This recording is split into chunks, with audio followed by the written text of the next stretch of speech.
right.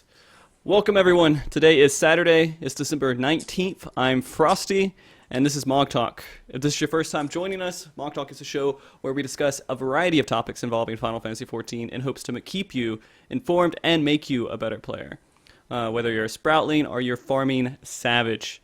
Today we have with us two fantastic guests with us. First, we have a very fun, energetic, and very well-diversed player. Please welcome to the show for the very first time, Arthars. How are you doing today, Oh shit, man? that's me. That's Okay. you, man. Hey everyone, what's up, man?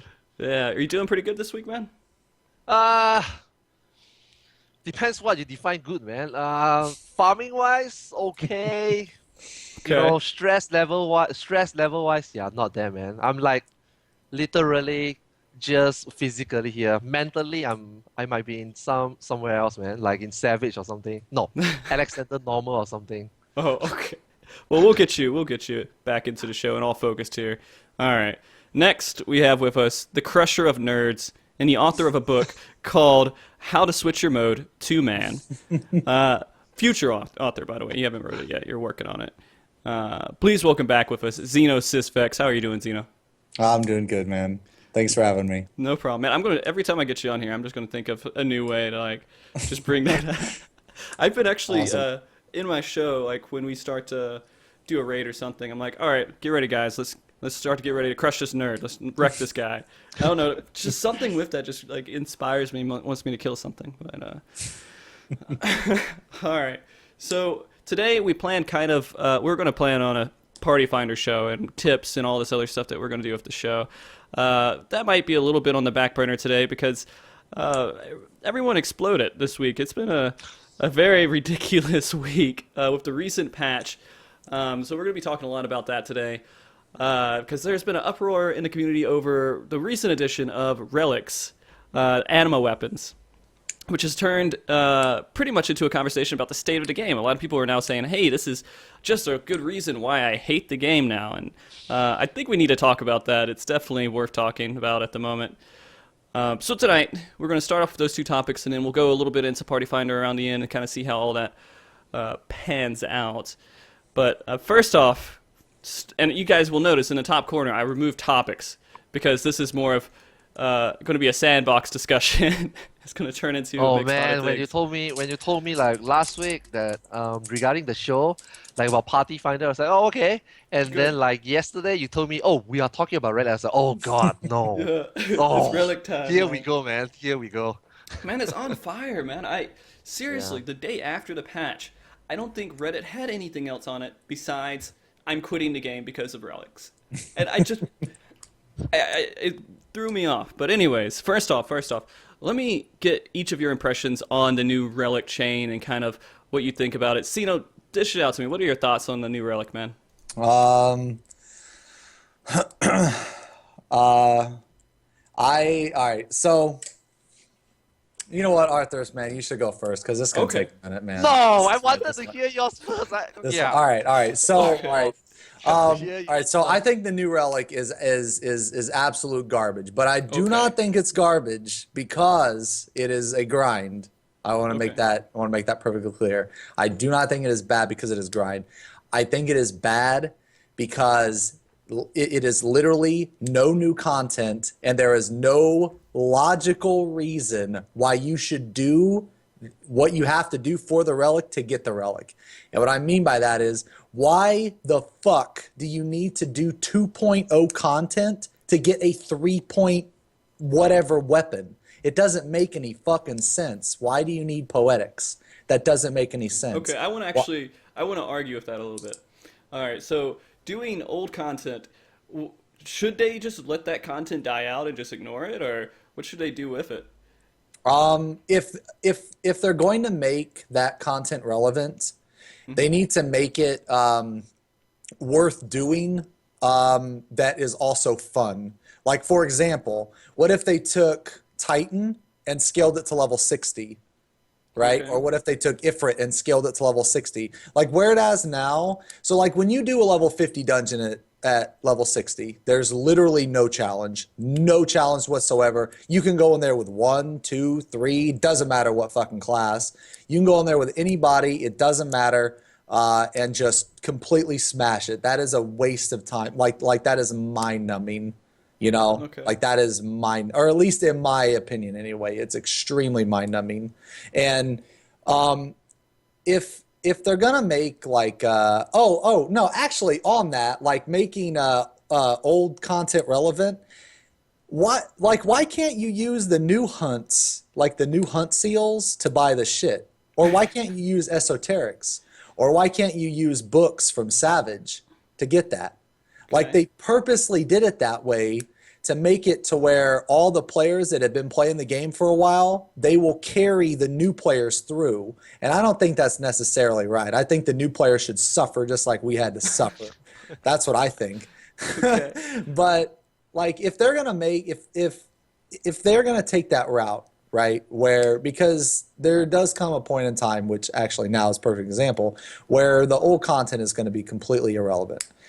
There's a lot of different ways that they can make it relevant or make it fun. You know, like they could just simply scale it to level 60, you know, boom, there you go. Because I would totally go back to fucking Binding Coil and fight Twintani at level 60. That would blow my fucking mind. Or fight like Nail. You imagine if each Raven's Claw did like 8,000 damage or like 9,000? That'd be a lot of damage, you know? Or what if Flatten did like 35,000 damage and you had to mitigate that? That would be amazing. That would make it literally like a progression fight. Beanos, don't forget the Beanos.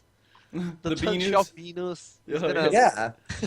So yeah, well, I don't think it's extremely difficult, but again, I'm not a programmer, to just say, all right, let's ramp all of the HPs up and just level it out real quick. Have someone dedicate it for a week to balance all these things out, HP wise and everything else currently with all the stacks and how they're kind of doing DPS and Savage and how all these things are kind of averaged out, and just beef it up to level 60. And the stuff doesn't have to be really hard. I mean, it could be on the level of like Ravana Extreme, like you can just crush through it, I guess, on some, depending on where you are gear wise. But I mean, yeah, making it level 60 does sound appetizing, right? Yeah, like it wouldn't have to be like super hard. It could be like, you know, Ravana or Thornton level. Like I'm not saying it should be like, you know, ridiculously overpowered or anything, but at least when you play the game, right? At least this is just my opinion, but when I play the game, I don't want to watch Netflix on my other monitor. That defeats the purpose of playing the game, you know? Yeah. So I think that if it's going to be grindy like that, then there's so many different ways they could have done it. Like they actually didn't come out with any new content. They said that they were going to delay the Relic because they were coming out with new content. So they just straight up lied. They didn't come out with anything new. They came out with a new way that I guess blew our minds. I guess you could say that. Well, I mean, like blew it as in like pissed off like everyone. It's just, but I mean, like what were they thinking? Like that kind of thing, you know? yeah, and I do agree that it was kind of boring the way they introduced it. I mean, I don't care. I'm still doing other things in the game. My crew is like not at the top of or the cutting edge of progression, and like we're not pushing things. And so, I mean, we're working on A4 Savage right now, and so we're not. I have tons of things to do, but that's just me in a different position. I mean, a lot of people who are playing the game who aren't sitting here making shows every week and streaming, working, and doing everything. They have a little bit more time to play the game. They have stuff. They don't have a lot to do, right? And so I guess I kind of see your point there too, but people were looking for something. I know people were looking for something new because you go into 3.0 and 3.05 was like one patch, one expansion. I really, it's hard for me to separate those two, having Savage come into everything else. I just pretty much assumed all that was the package I was going to get when I bought the game. Then when it came into 3.1, I kind of liked a good bit of the content, but it wasn't a huge amount. And then I think people were expecting a lot more out of 3.15, and I wasn't expecting anything. Maybe that's the difference between me and a lot of the population right now. I was expecting nothing at all, because Relic, I never did Relic or finished it before because I didn't want to do the grind. I hated the fact of thinking, oh, I have to go craft stuff. Oh, I have to go do these dungeons and hope for 25% drop or something. But then again, I don't. That's me being behind the curve. Arthars, Okay. do it, man. Here we go, man. Here we go. Okay. Okay. Before we talk about the community, how they feel about the relic, let's just talk on the quest itself, all right? Okay. First things first, this quest has been delayed for too long already. You know, we can all see, you know, through the quest log, through the quest conversation. I mean, I didn't really read it, but just by feeling it, like I feel that the very first quest that requires you to like what 18 crystals if you didn't have a Zeta 18 crystals, right? Right. And then for you to get a 170 weapon, right? I think that step is obviously should be in the moment Heavensward is released. It should be there already. You know, welcome to Heavensward. Here is your new level 60 job weapon. Right? I mean, we all call it Relic, but let's be honest. For those people who have played, let's say for example, Final Fantasy 11, and then when you come into this have a Realm Reborn. And then you have these weapon quests. It might sound fanciful, it's a relic. But let's be honest, it's only a job weapon. You know, it's just for you. Yo, look, you don't have to know anything about the game. You just have to do what you already did. Do it again 10,000 times. I don't know, man, 20,000. I mean, back then it wasn't that bad in a Realm Reborn when they first released it. So it is only a job weapon. And then when you come into Heavensward, we just got level 60, right? We were all mostly still riding on our, Dread Rim weapon, maybe the quest NPC, the quest NPC that gives you the crafted, 145. So if the 175 weapon were introduced back when Heavensward was released, I think that is okay. And then maybe somewhere along the line before maybe 3.08, before 3.1, before the Torrent weapon comes in, maybe they can introduce the 200 version where they actually, like what Xeno says, send you back. You know what Jiro actually says is like, yo, you know what? I'm gonna give you this weapon. It's not awakened. Can you please go to places where you have fucking fond memories? Go and relive the memories. I was like, are you serious, Jiro? Like, the Square Enix fucking delay your Heavensward shipment or something? What took you so long to get into Heavensward, man? 3.15, and then you send me back to do Snowcloak, send me back to do Shatasha, etc. Like what Xeno said, we are gonna unsync that, man. I'm gonna phase throw it. So, what the fuck? The first how many dungeons? 6 dungeons. They send us back, wasting time less than 5 minutes, 6 minutes to finish a run, and then finally bring the Heavensward content. I mean, I get that. Looking at right now, if I look at the Heavensward dungeon list, I get that we only get 10 dungeons, and 2 of them the new roulette, 2 of them the new expert roulette, 1 of them the story, the research facility. So we are looking at what? Dust Vigil, Somal, the Aerie, the Vault. I get that, but is it really necessary to bring us back to what? Snowcloak? Are you serious? Snowcloak was nice, man. It was relaxing. Yeah, it's nice, but that's not what the memory that I remember, man. I don't remember going in overpower and fell cleaving everything when I'm level 50, man. And I don't see what's the need for that. So I understand that, it's a new expansion, not many new dungeons. They have to come up with something, right? Because end of the day, we all know that Relic is just a grind, Like you, Frosty, you said you didn't do the 2.0 Relics, right? So there's a lot of people out there just like you, man. I'm not saying you guys are lazy. I'm just saying there's a lot of people out there that don't want to do it. Right. That is totally your choice, man, because no one is telling you, yo, this is a relic quest. Square Enix is going to point a gun on here and say, yo, this is part of what you need to do when you pay your $12.99. Not really, man. If you want to do it, you do it. If you don't want to do it, do it. And most of the stats, like Xeno say, is not even relevant right now because we cannot even so-called augment it, right? We cannot choose the stats we want, right? So this is just like 2.0 giving you a relic with the stats Square Enix wants.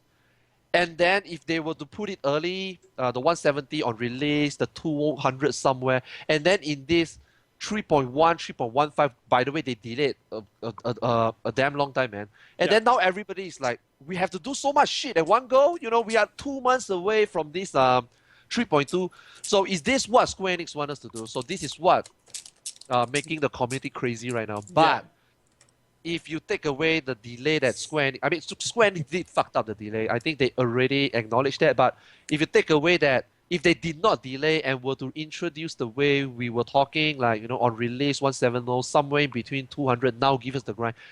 Actually, not now, maybe 3.1 give us the grind. I think it's still manageable. Right now, it's just kind of overwhelming. But those quests itself, compared to 2.0, it's almost the same. It's the same grind. You, instead of get 12 Emma, you get 18 crystals. Instead of grinding 75 Alexandrite, you grind 80 items, you know. But then there's a lot of choice in between. You can use your poetics, which, again, like Xeno says, why are we using poetics? I was totally expecting just law because it's a Heavensward level 60 quest content. So why are we using poetics? Yeah. You know, why is poetics even still in the game? I get that. Some people might not buy the expansion, so some people, for some fucking reason, might still be level 50 playing ARR and grinding poetics. I mean, seriously? Yeah. So they have to introduce it, you know, make it into, you know, oh, help those people who didn't buy expansion. No, I mean, come on, man. Yeah. So right now it's freaking people out. But, you know, we will go into that. But, you know, in the meantime, yeah. What do you guys think, man? What do you think, man, Frosty? Coming as a player, you know, not doing a previous Relic. Well, I mean, I finished my Relic at the end of right before the Relic came out. I was at the part where I had to do get drops from dungeons and get crafting stuff and everything. So I said, all right, whatever. It's really easy. It's 100% now. Might as well knock it out. And then I go through and I could do Ifrit and Satasha 100 times or whatever, not 100 times, like maybe 20 times. And then I get the last part of that Relic quest done, and then I skip Fates. Sounds like a decent deal to me. So I did that. And since I did all of the Relic stuff on easy mode, that wasn't a problem for me to do to Relic, and so I never really experienced a huge grind towards that. Oh man, let me tell you, man. The grind this time is worse than it was in 2.0. I heard it a little bit, just a little. It's. I'm not gonna sugarcoat, man. It is the most grindy quest I've done so far in a Relic quest. I'm not gonna sugarcoat it, but it is not that bad to the point where, you know, people is freaking out. But I think why the people is freaking out right now is because, first of all, I mean, obviously, man, I want to remind everyone, man, you know, the Reddit community, the official forums community, those people that is actually like complaining, they don't represent more than, I think, 20 or 30% of the real community. Those people that complain probably did not even do the first part of Relic. They might not even go through the Atma phase. That is why they are now doing the crystals, and then they feel like, wow, this is fucking crazy, man. Instead of 12, now we do 18. I mean, if you, those people who have done it already, the 18 crystal, you will know that this, for some reason, this 18 crystal doesn't take that long compared to pre-nerf 12 Enmas, man. And then those people who didn't even get past the Enma phase to begin with, they didn't experience the book, you know. They didn't experience the very first time Alexandrite first came in. They didn't experience the light grinding when you first get your Novas to get the 2,000 likes to, you know, finish your Nexus. And then you have a fucking abysmal drop rate for your 16 dungeons, Emma, for your Zodiac. And then the light grinding again. You know, they didn't experience that. What they see is just on paper, fate grinding again, and then they see what other people is saying, you know, data mining, like, whoa, so we have to collect 80 items? You know, this time. But if you look at everything, man, as a whole, man, you know, grinding 75 Alexandrite is as grindy as getting these 80 items. You know, each Alexandrite back then, you need to do like 800 mythology to buy one map. Yeah. You know, getting the 75 Alexandrite is not much difference compared to the 80 items you need now. Except that, you know, now you got more choice, man. You just need to do your daily. Like Adrius, one of the viewers, Adrius, he actually made a spreadsheet that, you know, you can just choose your lifestyle and suit the Relic quest to how long you need. And we found out that if you were to just do your roulette, if you were just do your Beastman, even if you don't have the Beastman, it's fine. You just do 10 Alexandra run a day. You are looking at 22 to 25 days to get your Relic. And that's not even anyway stressful, right? I mean, if you want to rush, like some of us, not just me, in fact, there's one Japanese finish already, as I just knew a few hours ago, you know, on Twitter. One fucking Japanese already finished the Relic, man. Like, how the fuck did that happen, man? That's crazy. I mean, I start to wonder, did I sleep too much? No, I'm just kidding, you know. Like, seriously? And then we have people, you know, busy typing on Reddit, busy typing on official forum. You know, you could have used that 3 to 5 minutes typing the article on Reddit and you have finished your run. And then you cut and paste that article, go to official forum, you could have finished another run, and then you start, jerk offing the other people who felt the same as you, who probably is not sub to the game or not Wow. even doing the quest. You guys are like just jerking off on the forum, and then rather than going to the rank. I mean, it's not that vexing, man. If you want to spend a little bit more effort, 20 runs, 30 runs, 40 runs, you want to go crazy 100 runs a day, you get your relic fast. I mean, Holy shit. 100 Well, runs, like- that's nuts. yeah, that sounds crazy, right? But like I said, if you use the spreadsheet, the calculator, I think it made it to the official forum and Reddit. Is when you look at it, you put in your lifestyle, how much time you're willing to spend. It's not that bad. We are talking about 2 months before the 3.2. Like, come on, people were complaining, right? There's nothing to do. That's why I want to quit the game, right? Now there's a grind for you to do, and you are still complaining. Although, I mean, it's a fucking awful grind. I wouldn't encourage Square Enix to do it. But even if they do it again, man, I mean, people will still do it. Like I say, a lot of people, not just Japanese. We have a few Americans. It's already on like what 50, 58, 65 items. Yeah. Like one of the viewers on my channel was like 65. People are doing it. So please, man, those Reddit and official forum is just a very minority. So don't listen to them, man. Don't even lock in. Don't even lock in, man. Just ignore it. That was pretty bad burn there, man. You just you just ripped apart a whole bunch of people. It's okay. Xeno, tell me your thoughts. Are you on the opposite coin of this, or? I think my issue with the relic, like, I don't really care that it's grinding, because I did every single step of the relic, like in 2.0. Like, I did the fucking Atmas, I did the books, I did all that bullshit, and I didn't mind doing that bullshit. But I don't like it. Like, I don't like this relic because there's nothing new. There's absolutely nothing new. That's my issue. I don't give a fuck if it takes like 2 months to grind the shit. Like, I've had a 210 weapon for almost 3 months now, so I don't really give a shit about the actual like item level of the weapon. But what I do care about is the fact that when they came out with that patch, to me, it was like a slap in the face. The reason why is because they literally came out with nothing new. Nothing new. And that's what my issue is. Hildebrandt, man. Huh? Scholastic.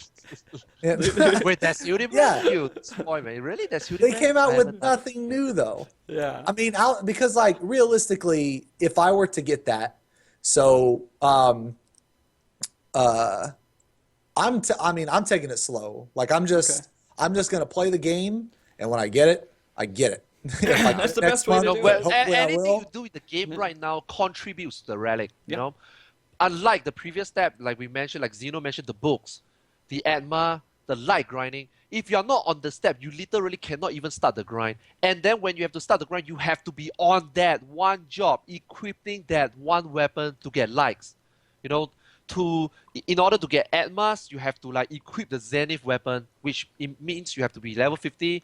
And then what else do we have?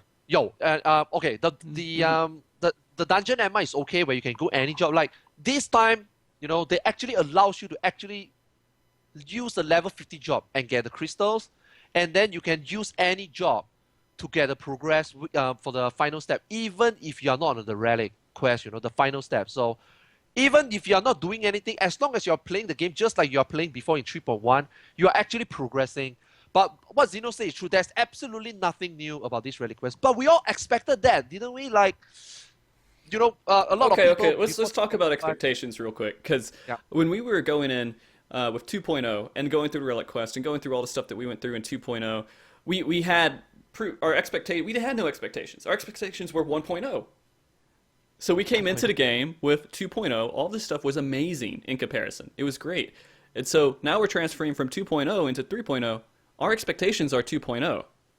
So if it's not living up to that, a lot of people, that's probably what's feeding a lot of the anger right now. So they're not getting the same stuff they got out of 2.0. I mean, granted, everyone loved the Heavensward story and going through that whole chain of quests and everything else, and there's a whole various amount of things. Like, that expansion was good until you hit in-game. But we're comparing in-game in 3.0 to 2.0, and I'm guessing, do you guys agree that's probably why people are getting upset, or? Well, I think the game isn't evolving.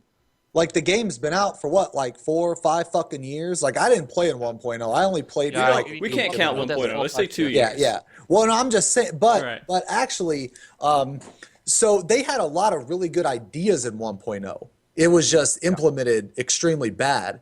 Like the ideas were not really. there. Some It's just of the ideas were execution was really good, horrible. man. Yeah. I mean, I'll cover that later. Yeah. Okay, okay, okay. But like, all right. So like when we're playing in 2.0, right? Mm-hmm. Um, we have like all these like expectations or whatever. And then when we come to 3.0, it's going to be different because the game is getting older. It should be evolving. It should be always wanting to improve. And it's not. Like, it's not at Okay. all. like I'm not saying this relic should have had some new game-breaking quest or whatever the fuck. But it should not have tried to revive dead content or Okay. like Yeah. in that way, I guess is what I'm trying to say. Like this relic, especially because they built it up. They built it up. They were like, nah, we're delaying this shit. This is going to be a massive relic explosion when we come out with it. Holy shit. You know, that's literally what well, I mean, that's how I took it. They're Right. like, no, we're delaying it. And then the next patch, no, we're going to delay it again. We got some good shit, you know? And then now this is what we get. Like, are you serious? Like, are you serious right now? So Okay. it didn't evolve at all. And they didn't deliver on it. Like, they kept building it up and building it up. And, oh, look, we have to do what we were doing when 3.0 first came out. Alexander Normal. Oh, fun. Yeah. Yeah, they so, should you have know, just dropped that's one of Alexander the thing- Normal, to be honest. Yeah, I that's don't- one of the things that bothers me, the Alexander Normal being used, because right now they have enough reason to bring the same shit back in 3.2, man. Like, you know what, we're going to introduce Alexander Normal, and then people be like, really, again, we're going this shit again? Oh, wait a minute, you know, maybe the next Relic quest is going to make us go back and grind this same shit again, you know? Yeah, that's what kind of worries me as well when I see.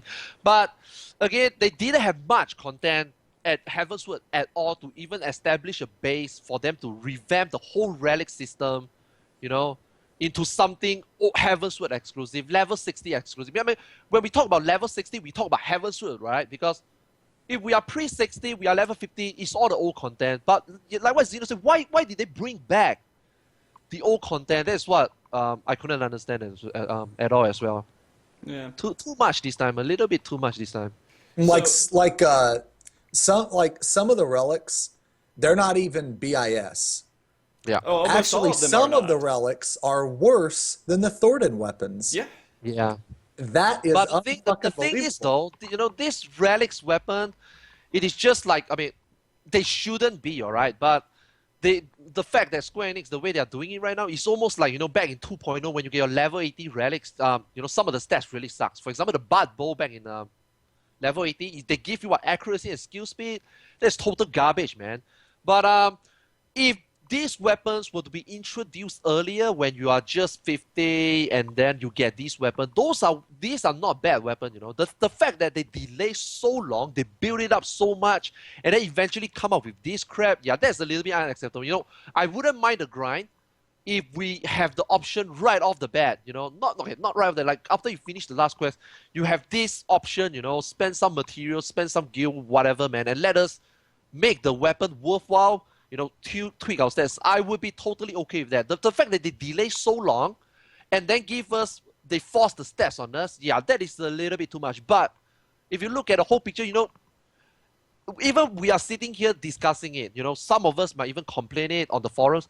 At the end of the day, you know, that day where it will be a better weapon will come, but, you know, hopefully they don't delay again. If they were to go back to the 2.0 series type of introducing the Relic, it will be, right now, totally irrelevant. 100% agree with Xeno. Right now, introducing these 3-4 quests at this point of time in 3.15, totally irrelevant. There isn't any reason to do it, you know. Even when the stats is shitty, like Xeno said, not best in slot. Back then in 2.0, they introduced it at perfect timing. Edma Animus introduced right when the new coil came out, you know. Second coil, you get your Edma plus your Animus. So the first 3 weeks, you wouldn't have for the first 3 weeks, you wouldn't have enough tombstones to buy the 100 weapon back then. So the first 3 weeks, what can you do to make yourself better? You get the Animus weapon. And then maybe you take a week to grind. And then you have 2 weeks to use that weapon until you get your these are tombstone weapon. So back then, Animus weapon it was relevant. And then when we go into these Novas, when it became customizable, it was relevant. I forgot whether Zodiac or Zeta was relevant. I totally forgot that period, But, back then it was relevant. The timing of introducing it was perfect. There was time for you to grind. There was a reason for you to grind out the 9 books. There's a time for you to grind out the 12 MRs. Because you know that you still have 2 to 3 weeks before you can get, your tombstone weapon. Right now, we are already with Torden weapon. Most of us already probably have 2 to 3 Guardian weapon. And then you have a grind like this with shitty stats for some weapon. Yeah, that doesn't make sense.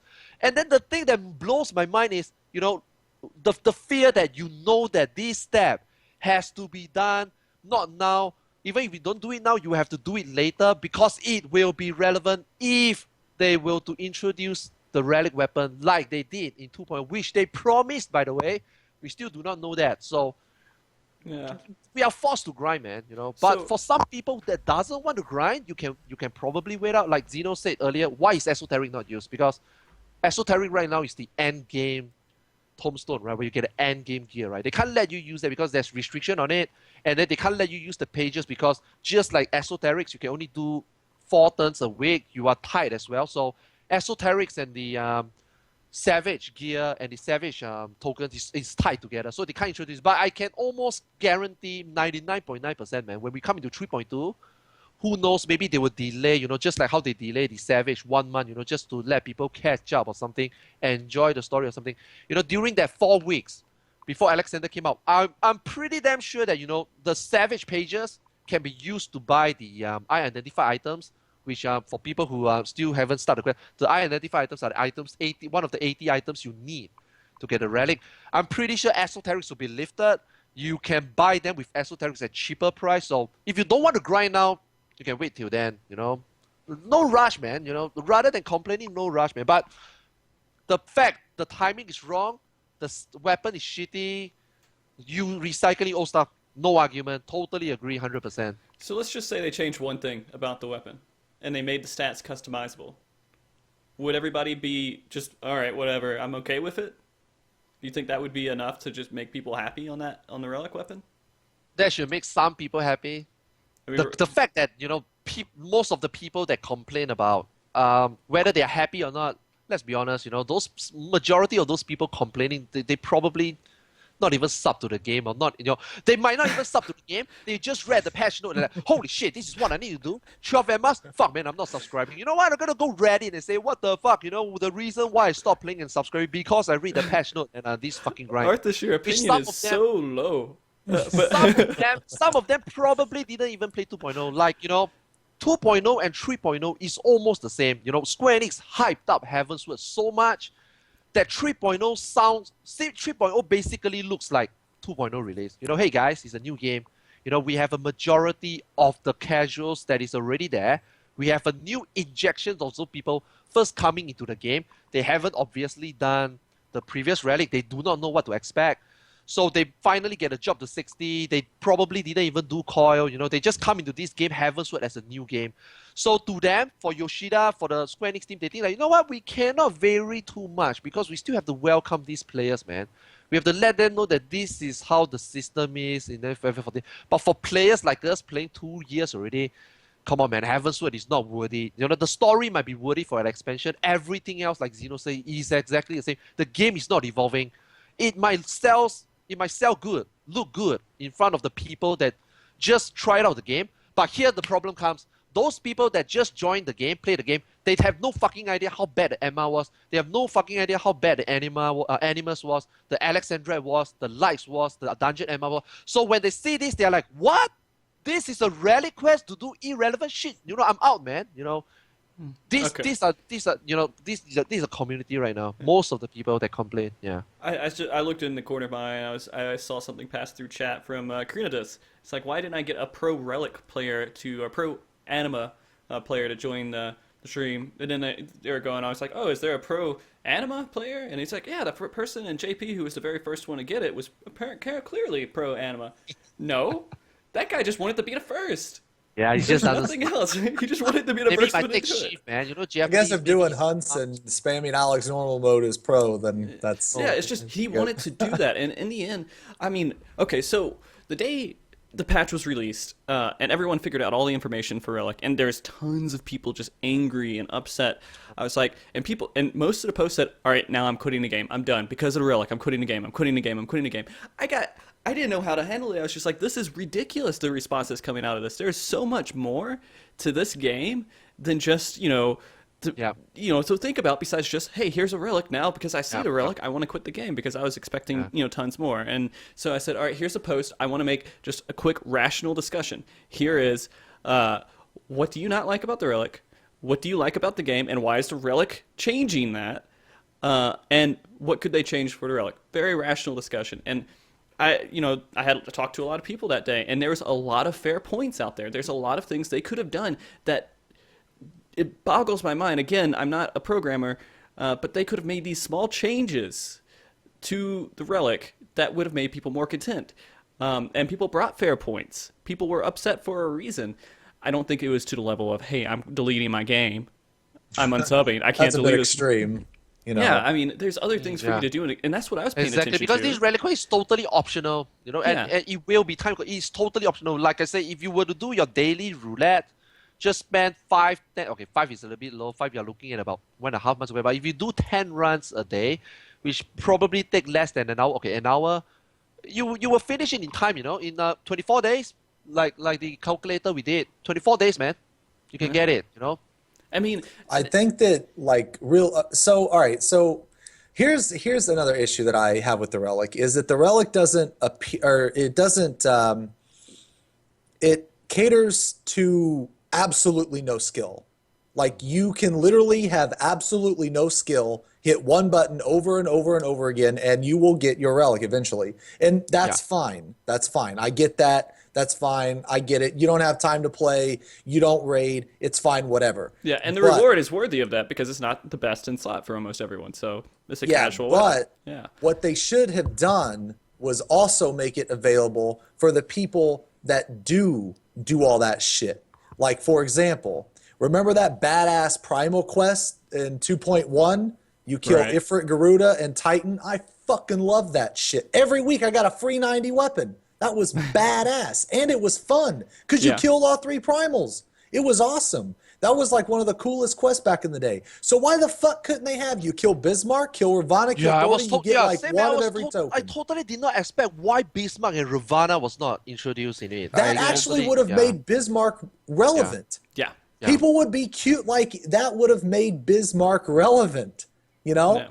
Bismarck has never been relevant because if you can't count a fight that you have to clear to get a better weapon as relevant. It's not relevant. You just have to do it because once you do it the first time, you're never going to do it again, right? So, like, they should have added a quest where you kill all 3 primals and you get, I don't know, one of the four items that you need, just one.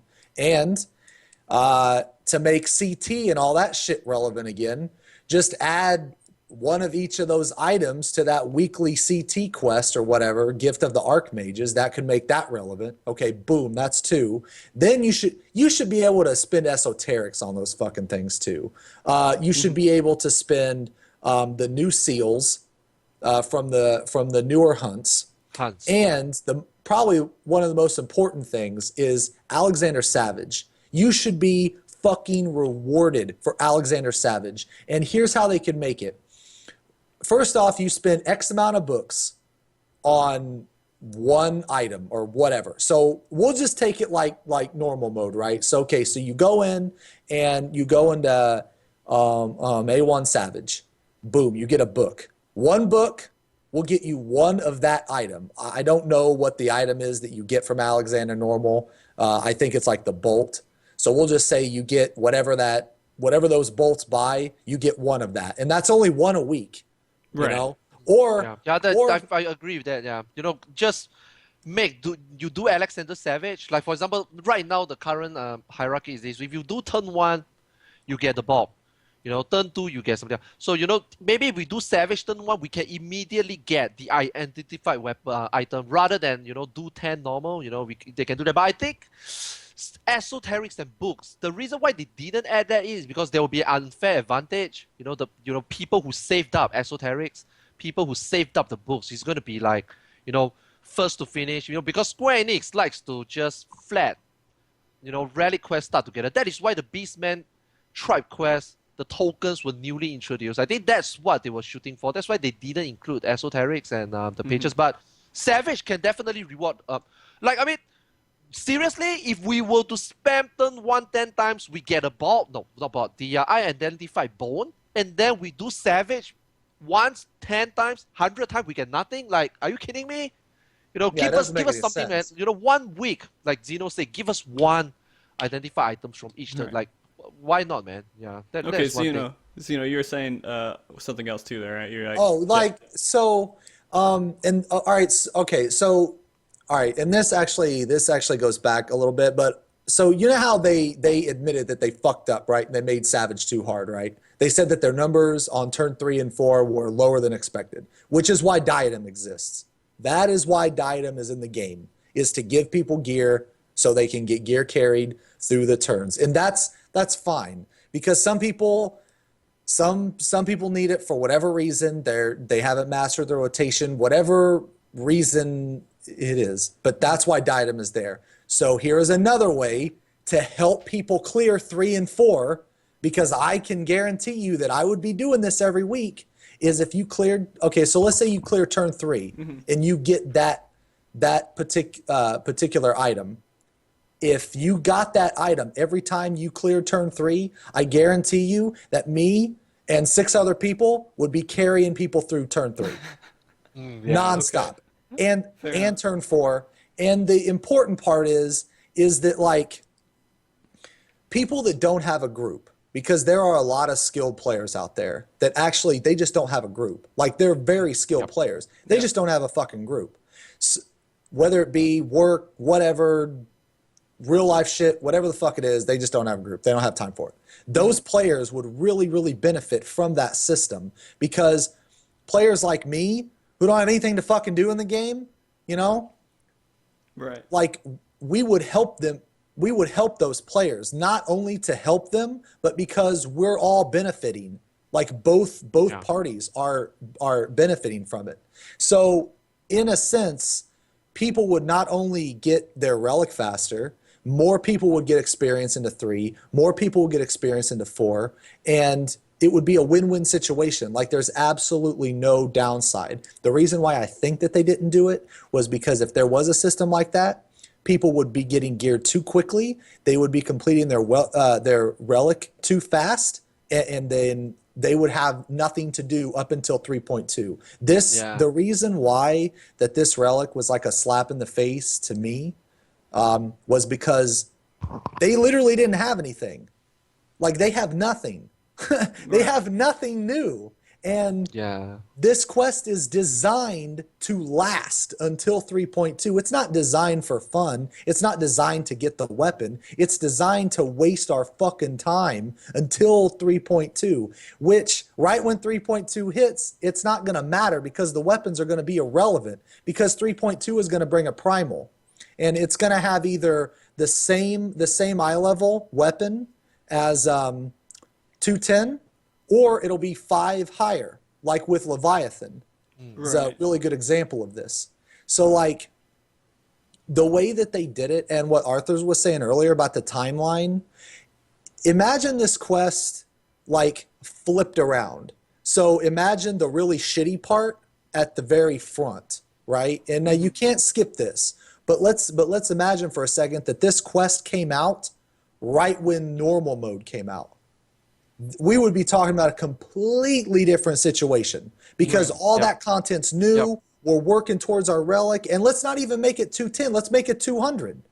So then that way you can get the relic, and then at the same time you're getting like esoterics and shit, so you don't have to spend 3 weeks on a fucking weapon. You can get your relic weapon and buy a chess piece, because people severely needed gear in Savage. They didn't think that one through, obviously, because 3 was like 99% gear gated, and 4 was definitely fucking gear gated. It was impossible to clear in the first week and the second week. So, like, if you take that quest and you flip it, and you make the really shitty part at the beginning and put that beginning where it should have came out in the first place, because I think that's what happened. Is that they planned it, but then they didn't come out with it for whatever reason, because I don't know, maybe they're running out of content, so they had to save it. But like, if that was really weird, right? You know, they were saying that it was not ready, and then if you were to look at the first quest, grinding 18 crystals, that is totally 2.0 phase, man. So why is that not ready to be introduced on Heavensward release? I have no idea, man. So, it's like, seriously. If I was going to have to guess why that whole situation happened, is they looked at it and they're like, yeah, this Relic quest does not meet up to what we had before. There's nothing here that makes us happy about this Relic quest, so we're going to delay it. We're going to wait a second, and we're going to make sure that it's good. And they're like, oh crap, we got to figure out how to change. Alexander Normal was, people weren't taking well to that, so-and-so, so-and-so, and so they had these snowball effects with things people weren't happy with. And then they're like, okay, well, we need to start making this better for 3.2, because they were working on 3.2, I'm sure, when the expansion was released. They're already to that phase, but, they're kind of going back and forth and releasing other content, because they have to start working on this other content to stay ahead of the game. Responsibility stuff, with people programming and doing this. I don't know what's behind the scenes, but that's what I would guess. And so they said, all right, well, let's hold off. We'll get back to it once we know that we have all the serious stuff taken care of. They go into the next one, same situation, keep snowballing, and then they're at this point, oh crap, it's already like, we're about to hit 1.15 or 3.15, and we don't have a Relic quest out. Screw it. Throw it out there. It's out. It's released. We're done. We don't have to think about it anymore. Let's go back to 3.2. Do you guys think that might have been what happened? Well, I think that, and this has been a thing in the past too, because I specifically remember this back in Final Coil days. Okay, so you remember there was a 3-month, it was like a 3 or 4 month gap when the gold saucer came out, where there was literally nothing. Like it was a fucking dry spell. It was a desert when it came to content, right? But they kept talking about 3.0. The whole time I'm thinking, why the fuck are you worried about 3.0? You got to get shit now. We don't have anything now. Who cares like 4 months down the road? And they're doing that again, because this next live letter is supposed to talk about 3.2. How about you talk about adding shit to 3.15 or improving shit? You know what I mean? Like, they say they have shit planned for years. Because I remember it was during like second coil. During one of those like podcasts or whatever, he said that he had shit planned out for like 3 years down the road, like 3-4 years down the road. And that really impressed me at the time. I was like, damn, really? That's fucking badass. You got fucking 3 years worth of shit? Hell yeah. But then that's not what it is, really. Because look at now, right? There's still nothing to there's still nothing new. So I think that they need to stop thinking about like 5 years down the road and think about maybe 6 months down the road. They need to like shorten that that like timeline. You know what I mean? Because like, what is it gonna matter 5 years down the road if nobody plays the fucking game 3 years into it? So you're gonna have like 2 years of content that you had planned for, that you could have put in the game, but you didn't for whatever reason. Like, that's what the Relic to me was like. So yeah. I mean, let's be honest, man. Did they really plan 3 years? After the final call, before 3.0 came out, like they were promised spring, right? So from spring to summer, that 3 to 4 months period, there's absolutely nothing to do. I was like thinking, is Heavensward really like developed or complete or something? And then we get the 3.1 delay, and then we get the Relic delay. Pretty much tells me, I mean, what I feel is like they totally fucked this one up, man. They just want to roll it ASAP. You know, just like 1.0 release, just roll it ASAP.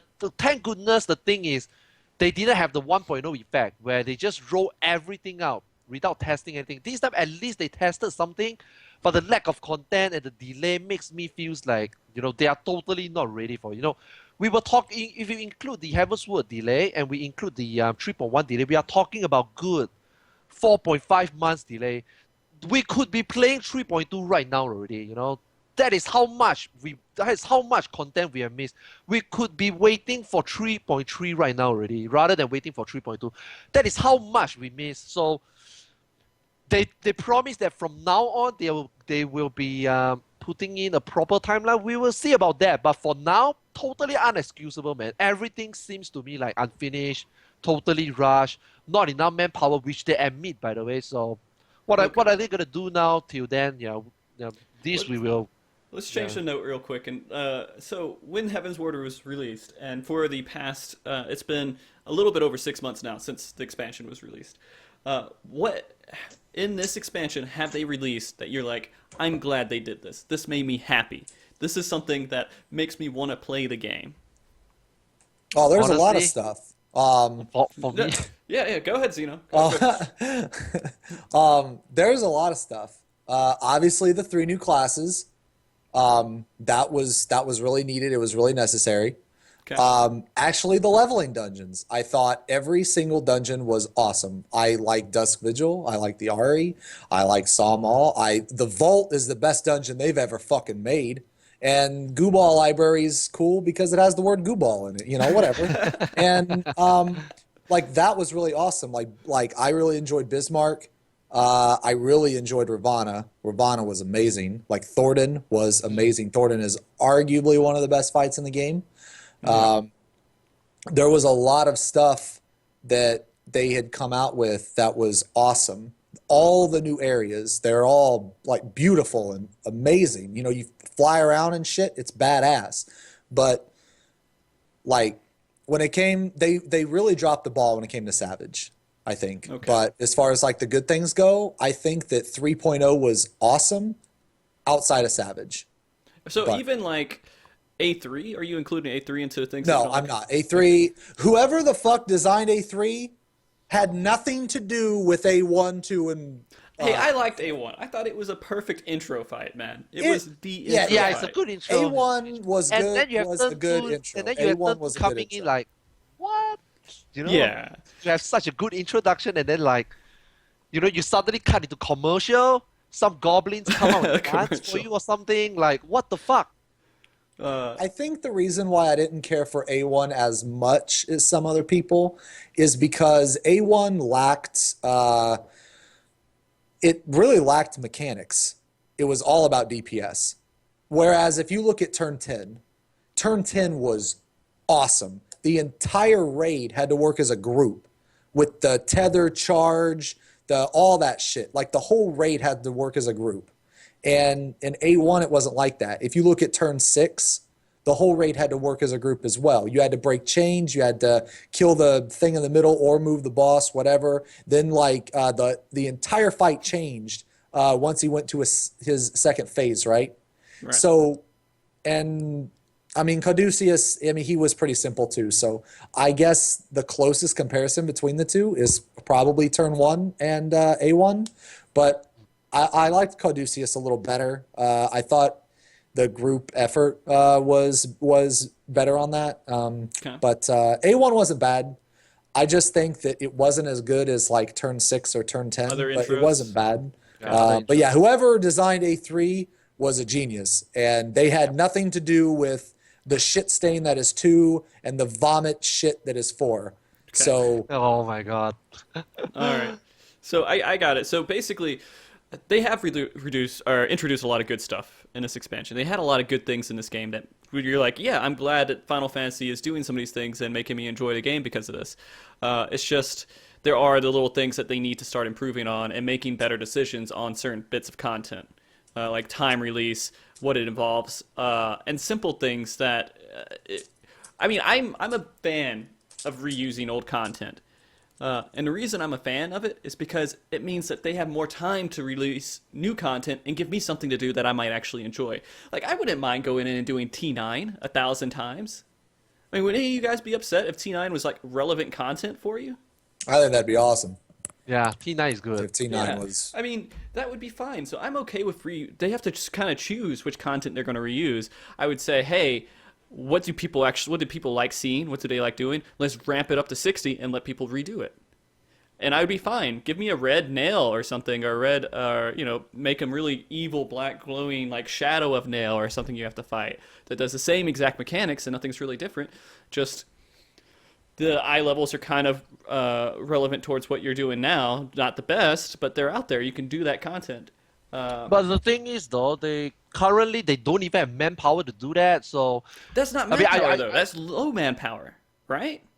but it's still manpower, though. Like if they were to take that effort to make the new content, which I like that idea, by the way. But if they were to do something like that, our only 4 end game content right now, which is the 4 raid, might be delayed. So it's gonna be, a little bit of effort, but that might also lead to a little bit of delay. So I'm not sure if people is ready for that, and I'm not sure they think that it will be an idea. That's why they didn't do it. But so yeah, if they hired like 1 or 2 people. And they stayed on a relative like 3-month content, and they just hired 1 or 2 people. Hey, go through our old content and increase the numbers on things. Yeah, because I've been wondering as well. Like, there is only so much mechanics you can introduce to this game, and you did a good job. I'm not sure if people agree. They did a good job in Twintania. They did a freaking awesome job in Turn 9. I'm not sure about Turn 13, but the atmosphere was pretty fucking Turn awesome. 13 And was then good. suddenly It was just fine. decide to It wasn't chuck epic. them away. You already spent so much effort. Like you say, it wouldn't hurt to spend a little bit more, make it relevant again.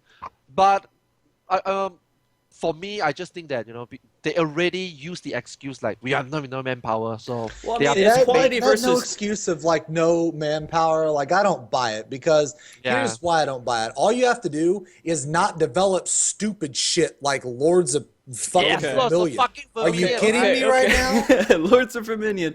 Like, we saw really? that bomb. We know it bombed really, really badly. And everything in the gold saucer. Like, why the fuck are you? Why are you devoting all this time into Pokemon and racing? Nobody does that shit. Hey, No one Gold cares Saucer. about that. Gold Saucer, a lot of people will come into the game because of Gold Saucer. But Lords of Vermilion was a really odd decision. No. They say, all right, I played Final Fantasy VII. They have Gold Saucer in Final Fantasy XIV, an MMO of Gold Saucer? Sign me up. I run into it. That's an incentive to get people into the game. Tell me that you playing Final Fantasy VII and then coming into this MMO, you've never heard anything, but they have the Gold Saucer in the game. Does that not make you think maybe I should play this game? I think that they would, from a business standpoint, I think they would make more money if they took out Gold Saucer and put another raid in. What if they had 2 raids? You know how much better that would be if they had 2 raids? Because not only would they be keeping more people, but there'd be more shit to do in the game. Because you go to Gold Saucer for like a week. If you're a new player and you realize, wow, this isn't like Final Fantasy VII at all. This gargles balls. I'm never gonna come here again. Yep. That's what happens. The golden saucer logic is not to make people feel that, wow, there's a gold saucer in this game. I'm gonna play fucking Final Fantasy XIV. No. The reason for gold saucer is to let those Final Fantasy VII people feel like, yo, there's a golden saucer. Let's jump into the game, complain about it, fucking relics, and then quit the game, If you want to play a golden saucer, let me tell you what. You go buy, PS4 just released the remake, right? Go buy it. Or you can wait for 1 or 2 more years when they introduce the new golden saucer in the FF7 remake. Go play the new saucer, man. Don't stain the game with golden saucer. We don't need, ancient stuff, fun stuff should be just left in Final Fantasy VII. If they want to make their own golden saucer, make it a fucking dirt saucer. I don't give a shit, man. Make it a Final Fantasy XIV gold saucer and make a lot of Vermilion in it. I wouldn't mind that. But the fact that they did golden saucer exactly almost the same, you know the fucking basketball game? Like, it was so fun. You would sit there and play 18 hours a day, right? Because you want to get clouds, Omni Slash, right? Guess what? No one gives a shit about the basketball game in the Final Fantasy XIV Golden Saucer. So, maybe it only takes 3 seconds to program that. I know maybe Hello World type of program to program that. That is fine, all right? You waste your time on the basketball game, that is fine. But God, man, you spend, I'm not sure, man, I got a feeling that they send this whole fucking headquarters and make this fucking lot of Verminion, and then in the end, no one gives a shit. Like Xeno says, you could have made an additional expert dungeon right there, you know? Or another raid boss, Yeah, or another raid boss. Maybe you can send that lot of Verminion guy to go create some boss in fucking turn 2 rather than just 9 waves of goblin dancing around, you know? Things could have been a little bit different. They could have Like, made Lord the of Lords of Verminion? Vermilion What? creator. They could have made him make a raid boss that summoned little bosses. Doesn't that sound so much right? cooler than Oh my Lords God. of Vermilion? Oh, Also, Lord like, of Verminion? if Oh my they're God, are we like going back Lord of short-staffed- Verminion? Fuck Lord of Verminion, man. Holy if shit. they're like short staffed like they say, right? Then they need to focus on the main components of an MMO. You can't do extra shit if you're understaffed. You have to make a solid game first, then worry about the extra shit later. Yeah. Like Gold Saucer and like all that shit, like it's fine. Like I don't play it, but like I mean I don't hate it either. It just doesn't interest me. But that stuff is like the stuff on top, like the icing on the cake. That's the shit you have to worry about later. You know, like you can't worry about that at the start.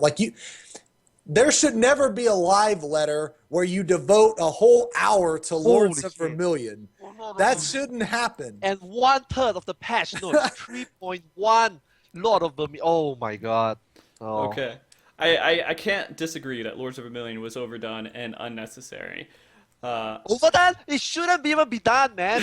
They could have done something simpler. They could have made it simpler and spent less manpower, or they could have not done it at all. I mean, I think they were trying to do the whole casual patch thing. All right, it's 3.1. We need to introduce something new to Gold Saucer. That's our new ticket. 3.1, 3.3, 3.5, you get something with Gold Saucer each time.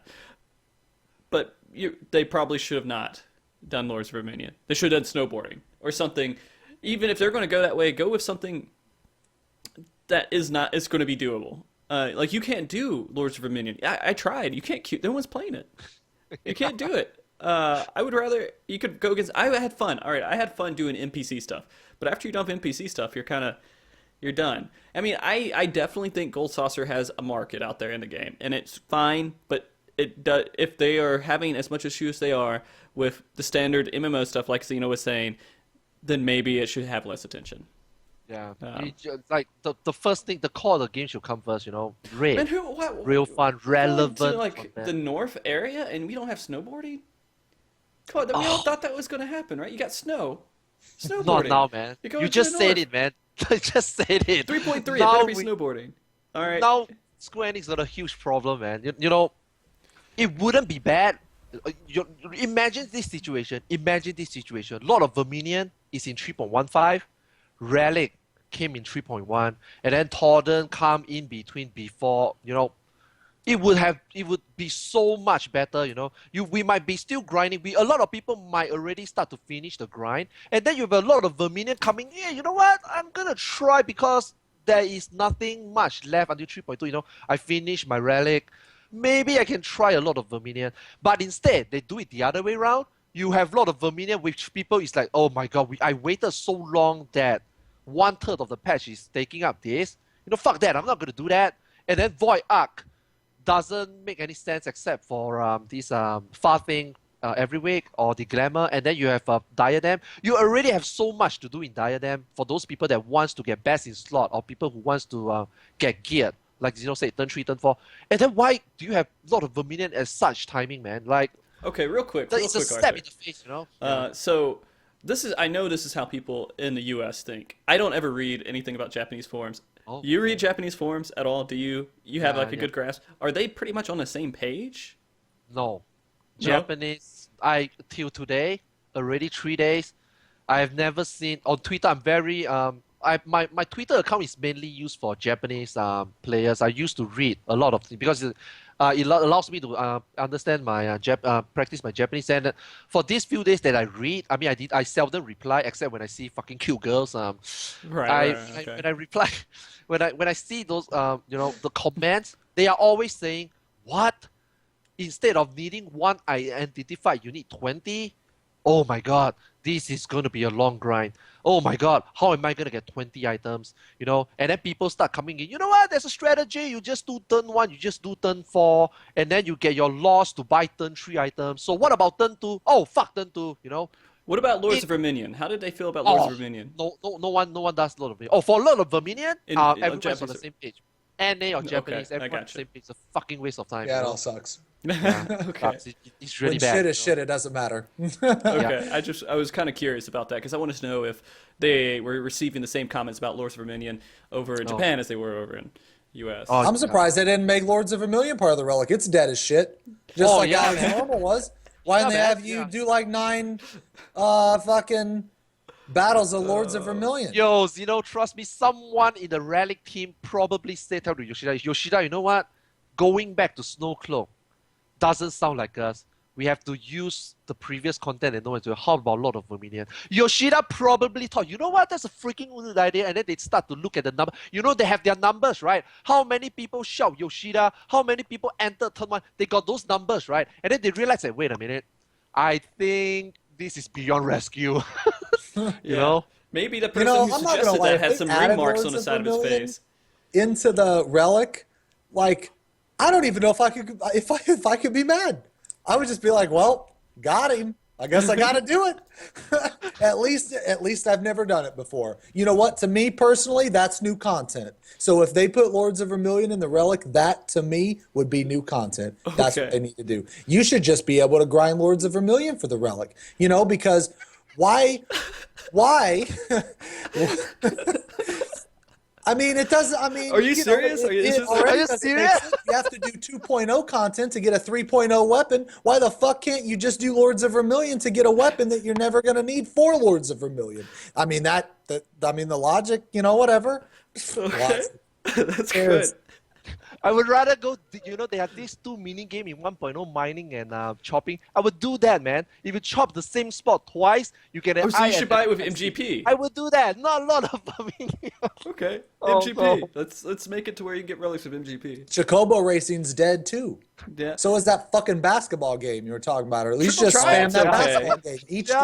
Each do like some. what? Each 1,000 points you get in a row. So it's kind of like Lulu's weapon from 10, but times a million or whatever. Each 1,000 baskets you get in a row, you get one of those items that you need 10 for to turn it in. So you need like, what is that? 10,000 baskets in a row. That'd be an achievement. They could put an achievement in there too. Obtain 10,000 baskets in a row. Get a mount. It would be a ball. They've already got the fucking ADS mount. You just bounce around on a basketball. You know how many 999 shots will get missed, and then the player just deletes this game because of how many times he just sat there. He's like, I just wasted this much time to get a mount, and I missed the last. Okay, I'm done. What else is out there? Dear Reddit, I missed the 1,000th shot in a row. Baby rage. And then he's going to, after he misses that shot, of course, that's a screenshot, and it's going to be a top vote for like a week on Reddit, right? Everyone's going to be like, oh my gosh, let's talk about this. This is great. This is LOL. That's the top comment. I don't know. Reddit has some really good posts out there. Okay, so every once in a while I do have a good post. I'm like, oh wow, this is really good information. Oh, well, this is a good guide. This is a good something. But I do agree, sometimes I go in there and I look through the first 25 and I'm like, nope. And I exit out. I'm done. I don't want to look at another screenshot about someone doing bad DPS. I see that every day when I do a dungeon. I don't need to see it again on Reddit. I have loved Reddit. Oh my God. Reddit to me for the past couple days, like for the past like 3-4 days, whatever, has been like a beautiful sunset over the vast ocean, because there is just as much salt on Reddit as there is in the fucking ocean. And it is amazing to me, like how pissed people are about this relic. It's crazy. Yeah. And a lot of people are mad because of the grind. I don't agree with that necessarily, but a lot of people have made a lot of really good points and really good suggestions, because those particular people have like a similar mentality as I do, whereas they're not mad about the grind. They're mad because there's absolutely nothing new, And they didn't even try for this. They didn't even try. You know, the Zeta was really fun to do, actually. Yep. And Yep. the reason why I think it was really fun to do was because of the light bonus. Each hour, there was a specific primal that gave you more. So to me, that was kind of cool, but it was like, because when we got Titan Extreme, oh man, that Yeah. I was in heaven. I was like, Yeah. fuck yeah, that's where I'm living. I'm living in the naval, you know, Kappa. Yeah. And fucking, I thought that was so cool. So what if a simple change would be each hour, one of the turns in Alexander Normal gave you, I don't know, 5 of those doodads instead of 1. I think that'd be awesome. Because Okay. then it would be like, oh shit, let's go to 4 because 4 doesn't have any trash. And that's the most appealing thing about the entire fucking Alexander Normal mode. Let's knock this out for an hour, you know, and you get 5 each time you do it. Like that, to me, that would be cool. That would actually, that one simple change for me would fix the Relic a lot, actually, really? because each hour you would get like bonus, so you weren't constantly spamming the same turn over and over and over again, you know? But the problem will come back though, like we were covering earlier. It will make Relic 5 times faster to do because you're talking about one run dropping 5 in a 3 minutes, 4 minutes interval. So Square Enix didn't want that, right? You know, they want to control us as much as possible until 3.2. So I think it's a good idea, but like, you know, Square Enix won't do it, at least for now. And also, if they were to do that, no one will freaking touch turn 1 and turn 3. Yeah, I think turn 3. Yeah, turn 1 and no one will touch turn 1 and turn 3 though. Then we will be narrowed down to only maybe 1 and 4 though. So, but if we have like Zeta or during the Nexus grind where we have a whole list of things to select, yeah, I think that's a perfect idea. Right now they don't even have enough dungeon that they have to force us go back to Snowcloak. I think that's the issue right now. You know, the lack of. Would you, content. would you be you happy think if there's that a you little think 60 snow cloak? Would you be fine with that, or is it just 60 Snowcloak? yeah? Instead of being unsynced I with think- it, right? Or Yeah, I think maybe scaling they sync dungeons it. up might be a stretch. Because I already hate dungeons as it is. Okay. Or what if they had like a savage snow cloak where Okay. you actually like You need 210 to be able to queue up for it. not even necessarily 210 Okay. like let's say 200 because Thornton's 190, right? So let's say 200. And I mean, they should really take more from other games, like take really cool aspects from other games to add it into this. Like Square has always had a problem with making shit like way too fucking easy, like mind-numbingly easy. They haven't had a very good, like they haven't had too many fights where it's been like the difficulty level has been perfect. Which is actually, it kind of disturbs me when they said that they're not going to make any more primals as hard as Thornton, because Thornton is the perfect difficulty for its Yeah. time I agree. and what needs to be in the game. It is easier than 3, way harder than 1 and 2. That is exactly where it needs to be, and I think that is where exactly like primals should be. Like primals say should that? be Did they as say that? hard Like, as some not gonna make another one. raids, you know? Yeah, they said that. They said that. Oh, I forget where the post was, but they were like, "Hey, we're done. You know, making it this difficult." And I don't know who told them it was too difficult. You know, we were talking about content. You know, back in 1.0, the same developer, obviously the same producer, unless he fucking changed name or something, plastic surgery. You know, it's the same producer. You know, back in 1.0, although in the end game we only had 3 dungeons, namely Carter's Cry, Aurum Vale, and Dressmel Dark the boss is actually fucking difficult. Not like what we see in 2.0, like the Chimera is a face roll.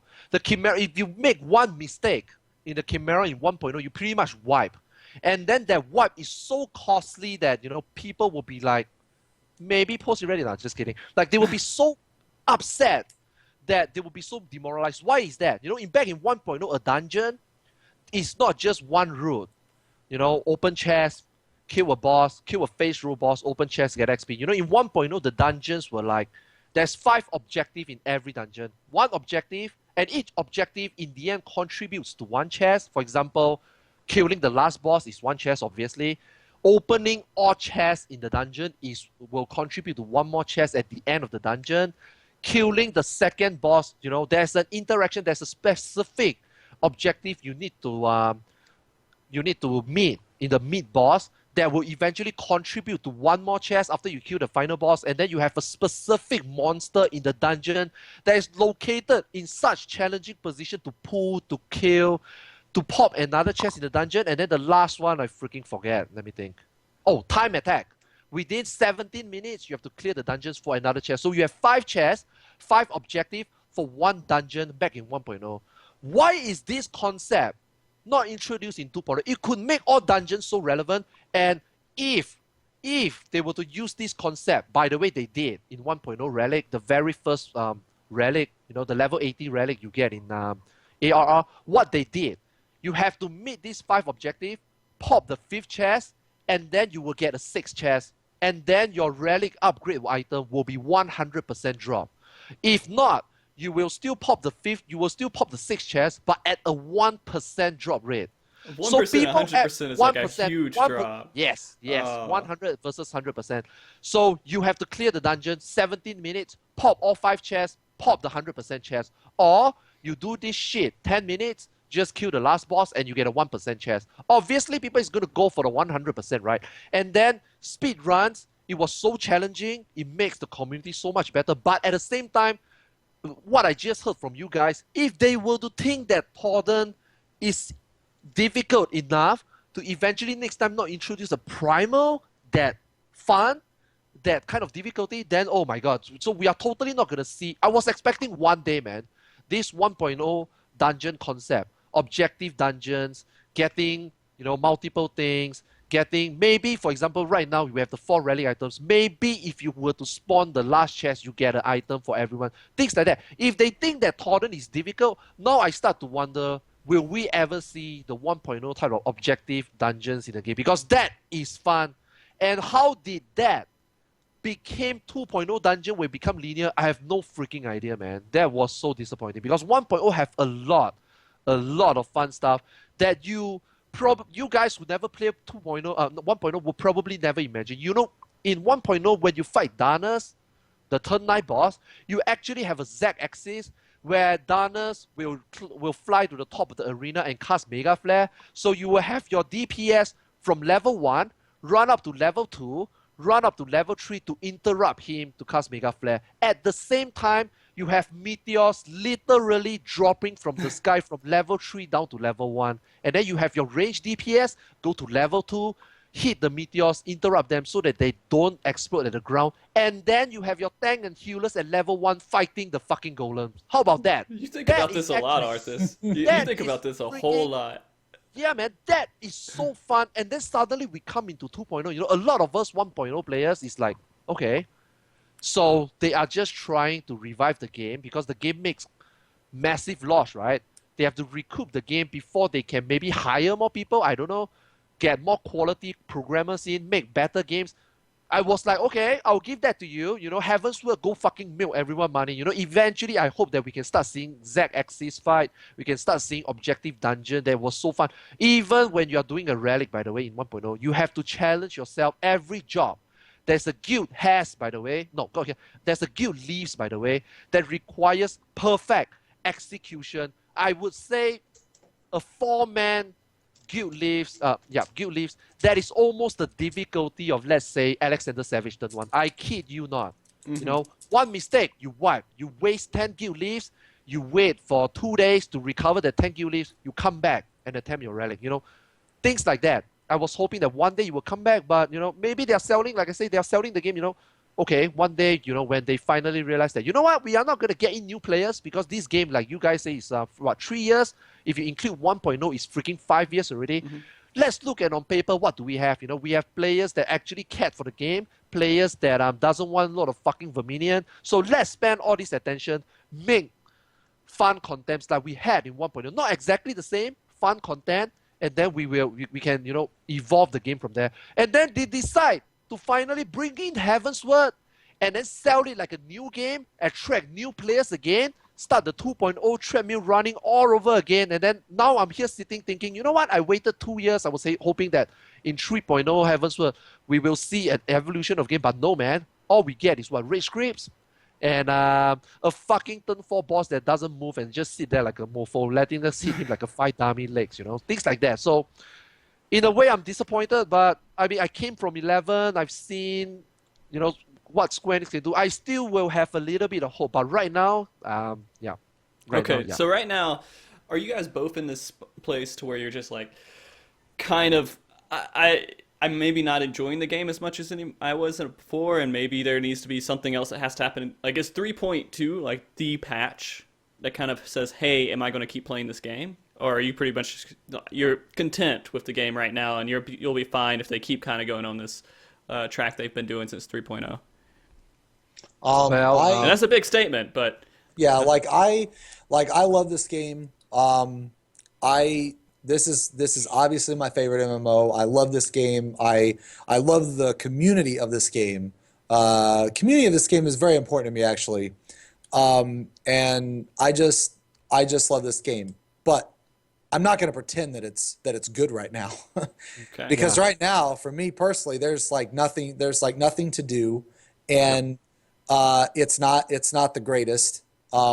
But that doesn't mean that I'm like thinking about like, is 3.2 it? That's not it at all, because I genuinely still enjoy playing this game. However, I'm not going to pretend that like the recent patches that Square has come out with are good, because they're not.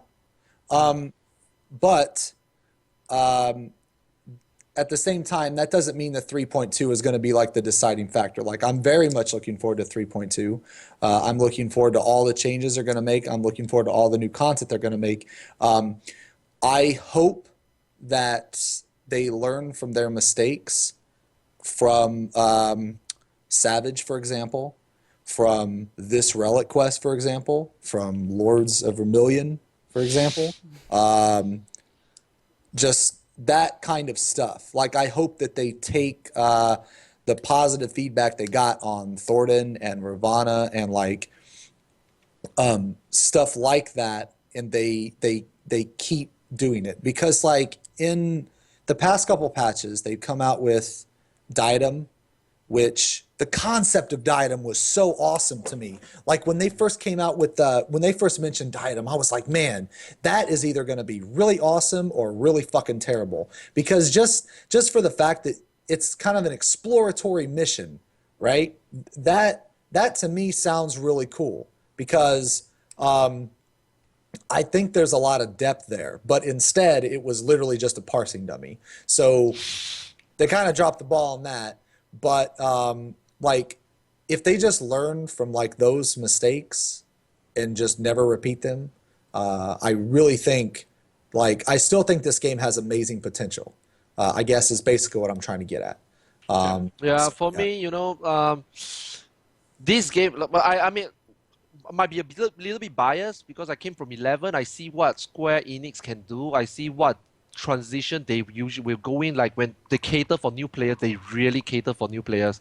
And what we see in 2.0 and 3.0 is basically it. They are catering for the new players. Like, end of the day, once these new players decide that, you know, it's not a new game, I'm not going to play, or I'm going to stay, even though, like what Zeno says, you know, you have some faith that it will improve, Square Enix will turn good. All right, I have faith in that. But in the meantime, I'm not going to sugarcoat it. There's really nothing to do. But I'm just grateful that at least, you know, the patch is coming in, except for 3.1, of course, was coming in pretty okay with decent enough content for me to do. So for me, that is okay. I'm not sure if other people is okay with that, but for me, it's okay. And right now, I just want to say, everyone, you have to accept right now, not say permanently, as of right now, this game is casual. All right, we cannot expect things to change overnight. This game is casual. Just maybe you can treat it casually as well. I'm just doing Relic when it comes out. Other than that, I'm just like doing dungeon, roulettes, etc. Struggling to find things to do sometimes. But you know what? Just have some faith, man. It will turn good. It will turn good. I hope it will turn good. Okay. Yeah, I mean, this is my first time playing any kind of MMO from Square. And so this is the first time I experienced it coming in. I came in actually at 2.2. I was a little bit late to the game. And when I came in, I was content. I had lots of things, and I started playing it tons. I played it a lot, and I kept going. And I went to FanFest. And I actually, it's a funny story. So we got a photo op, of course, with Yoshi, because he loves this. He just walks into the crowds of people, not scheduled or anything. He's like, hey guys, hey, what's up? You want to take a picture with me? Go ahead. I'm just standing here. There's nothing official. He's just out hanging out. And there's another funny story I had when I was over at FanFest. The person who's in charge with the battle systems and God, why can't I remember? Fox. They were coming down the line, or coming down the hallway, and I was sitting in line for Starbucks. I was at the end of the line, and I was about to go in for that day and start up for Saturday or something. I was like, hey, man. I throw my hand out, get a high five from both of them. They turn around and just stand behind me because they started getting in line for Starbucks, too. I'm like, this is kind of awkward now. I mean, I can't speak to them. I can, but I can't, like, hold, like, a really good conversation. Because I know Koji Fox can... Or no, not Fox. Who... God, why can't I get the name right? I don't know. I'm a horrible person. Foxclone. There we go. Foxclone. I can't get the names. Yeah, I can't get the names right. So I was like, well, this is kind of cool, but kind of awkward at the same time. But it was nice. I don't know. For some reason, they just felt like good people. I had no, like, quarrels or anything bad about it. That was a great event. And I can't wait till the next FanFest happens again. I mean, I'm definitely stuck with the game at least until that, because I would love to go to that FanFest and see how that's done, too. But I have a lot of faith in the developers. Yeah, this game is worth playing, not to the point where you have to expect every single thing that's going to be perfect, but it's worth investing the time, I would say. And also, Diadem, I think Diadem, when it first released, I was like, like Xeno, expecting something really dynamic, but eventually it became like that. But then it's a new content though, and they can pretty much create Diadem. Maybe new areas, obviously not called Diadem again, like new areas in Churning Mist, in Dravanian Hinterland. So we might see more, more exploratory missions. So maybe things will change. But I think as a beginning, a new launch, brand new content, I think it's pretty alright. Yeah, and they're learning. I trust that they're going to learn from this stuff. I mean, they have no other option but to learn from it. And if they, have a whole bunch of mistakes and these things aren't refined going into the next steps, because this is the first cycle. I mean, it's kind of like a 6-month cycle. This hardcore content, casual content, then back over again. And so they're going into the next steps, and they've learned. I'm guessing they've learned stuff from Savage and how that went. They learned stuff from how Diadem went with their casual content, and Lords of Dominion went. I'm pretty sure they've learned from that. And so when they go into these next tiers, they'll be able to take this kind of experience they have with this first expansion and know what people are expecting and how to cater towards the majority of the players.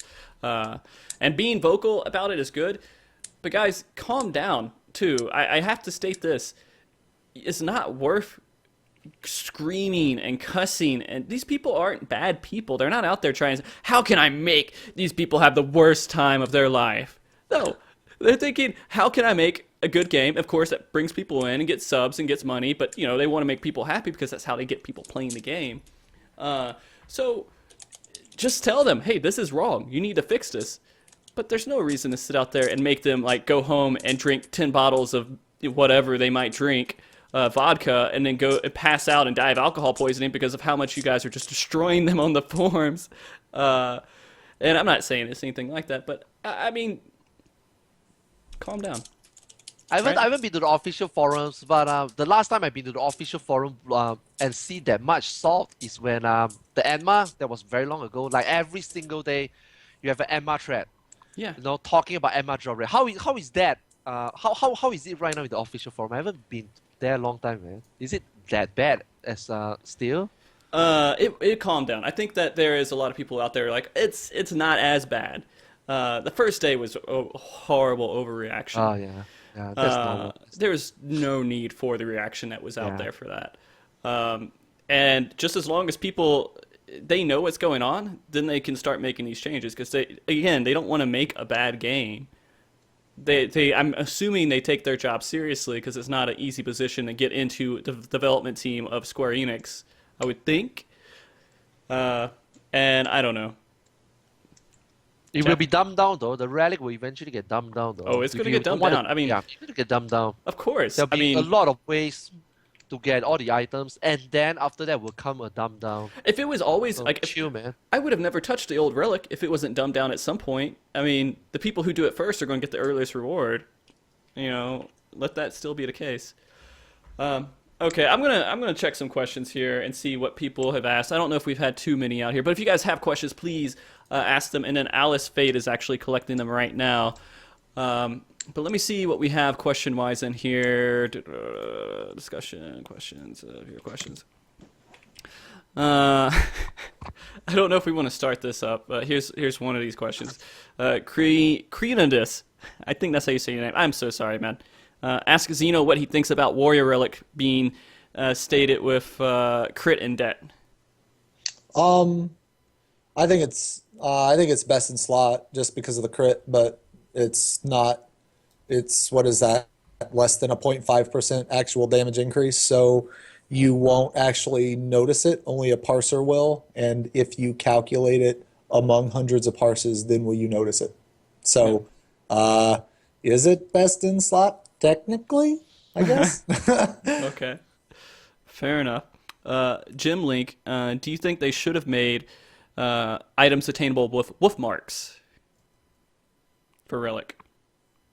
So PvP, should that be relevant for getting your Relic weapon? I think it should. I think it should. Yeah, I don't really care you either know, way, I guess. In other games, Yeah, because- there's been ways to do PvP to get PvE weapons. Yeah, but because back when we are farming lights, it was relevant though. There's actually bonus time in these frontline Cs, and then you have the whole freaking Japanese server, everybody going PvP. You get instant pop. It gets done in 14 minutes, and everybody like, you know what, PvP is fun. Yeah, but actually they are just there for the likes. But it still gave us a fuck ton of likes though back then. So if they were to do that, I wouldn't imagine why. If they added it in PvP, I think that's still all right. Still all right. Yeah, okay. I mean, PvP isn't that, horrible right now. It's kind of fun going out there and doing Silver Rock because it's kind of more of a casual PvP. At least I think that it is. You don't have to be really good at PvP to understand to sit by a tower and click on it. And then you can do small things. You start to pick up, and it's a good learning ground for learning how to battle other players. And I'm assuming they're going to add a little bit more serious PvP coming up, or semi-serious PvP stuff coming up. But yeah, that wouldn't be a bad idea. Let's see. Let's ask this question real quick. Yeah, Chaos Overlord. You know what will make the Relic even more useless? You know, Void Arc is going to drop tokens to upgrade your SO before. So, do you guys think they're going to give you SO upgrade drops in I think they Void will Arc before soon? 3.2. Before 3.2? Yeah, 3.2. I think so. When they I think lift in it. about a month and a half, Yep. when they get, I don't know, a lot of people finishing their relics, they're just going to be like, well, people already got 210 weapons anyway from the relic. Fuck it, just throw it into Void Arc. Yeah, that's how it always happens. Yeah. Yeah. And then the pages from Savage will be able to exchange for the identify items as well. Yeah. So, I mean, does that make the Relic just like super useless at the point, or is that something that like it's not a big deal that they're adding that into it because it's already kind of useless? I just right? think everything that they did to try to implement this relic was wrong. I think the timing is wrong. I think how they did it was wrong. I think it's just it's all wrong. Not like this, you know. It's But the terrible, thing about you know, Relic like- though, the thing I about mean, the they might very not put specific thing. the whatever that thing is, the gob dip in the Void Arc. I mean, I think they will. I mean, if they follow their model like they have been with their patches and shit, then they will put it in. But I mean, I think it'll just make the relic like useless. I mean, in that aspect. But I mean, who knows? They might not put it in. They might force you to do the relic. So I don't know. I mean, also, I mean, how different are the weapons right now in stats? Do they all have like completely different stats, or are they all? Yeah. Okay, so is that a Completely good thing random. that they're introducing these weapons with a whole bunch of different stats in them, so you have option, or is it so like at this point, it doesn't really even matter because we know what's the best stat for people to get. If they don't have crit or dead on there, I then, don't it's a wasted stat or what? I don't think it matters because like you're talking about horizontal gear progression, and I love horizontal gear progression. I think it's awesome. But that again is another example of why the relic was implemented poorly, because in a lot of cases where the relic is worse than the 205 weapon, that doesn't make any sense. Like, why would you grind for a weapon that isn't even as good as the one you get from Thornton? Like, in all honesty, the relic should have been 215. 215, yeah. In all honesty, the relic should have been 215 because at this point, like a lot of people have already cleared 4. A lot of people have already cleared 3. Those people already have 205 weapons. You don't need a 210 weapon to kill 4. Obviously, because that's what it fucking drops. You can kill it with a 200 weapon. So the fact that you have a 205 weapon, it doesn't mean that you have to get your relic. But it really should have been 215 because of the time sink and the most important part, they delayed it 3 times. Yeah. They delayed it 3 times. Yeah. Right. It should have been 215. I was blown away it wasn't 215. I was like, are you kidding me right now? Yeah, I mean, when it wasn't 215, it was 210. I was like expecting, okay, if it's not 215, maybe you can adjust the stat to make it good. And then, wait a minute, it's a false stat, you know? And I then, was like, when oh, they came out with it and I saw that it wasn't 215, I was like, oh, okay, no, I get it. It's because their numbers on 3 and 4 weren't as high as they wanted, like the clear rates. Right. So they're going to give you a free 210 weapon. So that's the mentality I have. Because, I mean, doesn't that make sense? Like, why would you grind so hard for a weapon that in some cases isn't better than 205? So I was like, okay, well, if it's not 215, then this quest is going to be, boom, lickety split, easy, I mean, it's only 210. It's not even higher item level than the Gordian, So like in that sense, they should have picked one or the other. They should have kept the quest the way it was and made it 215, or kept the item level and made it really fucking easy to get. One or the other. They shouldn't have picked like the worst of.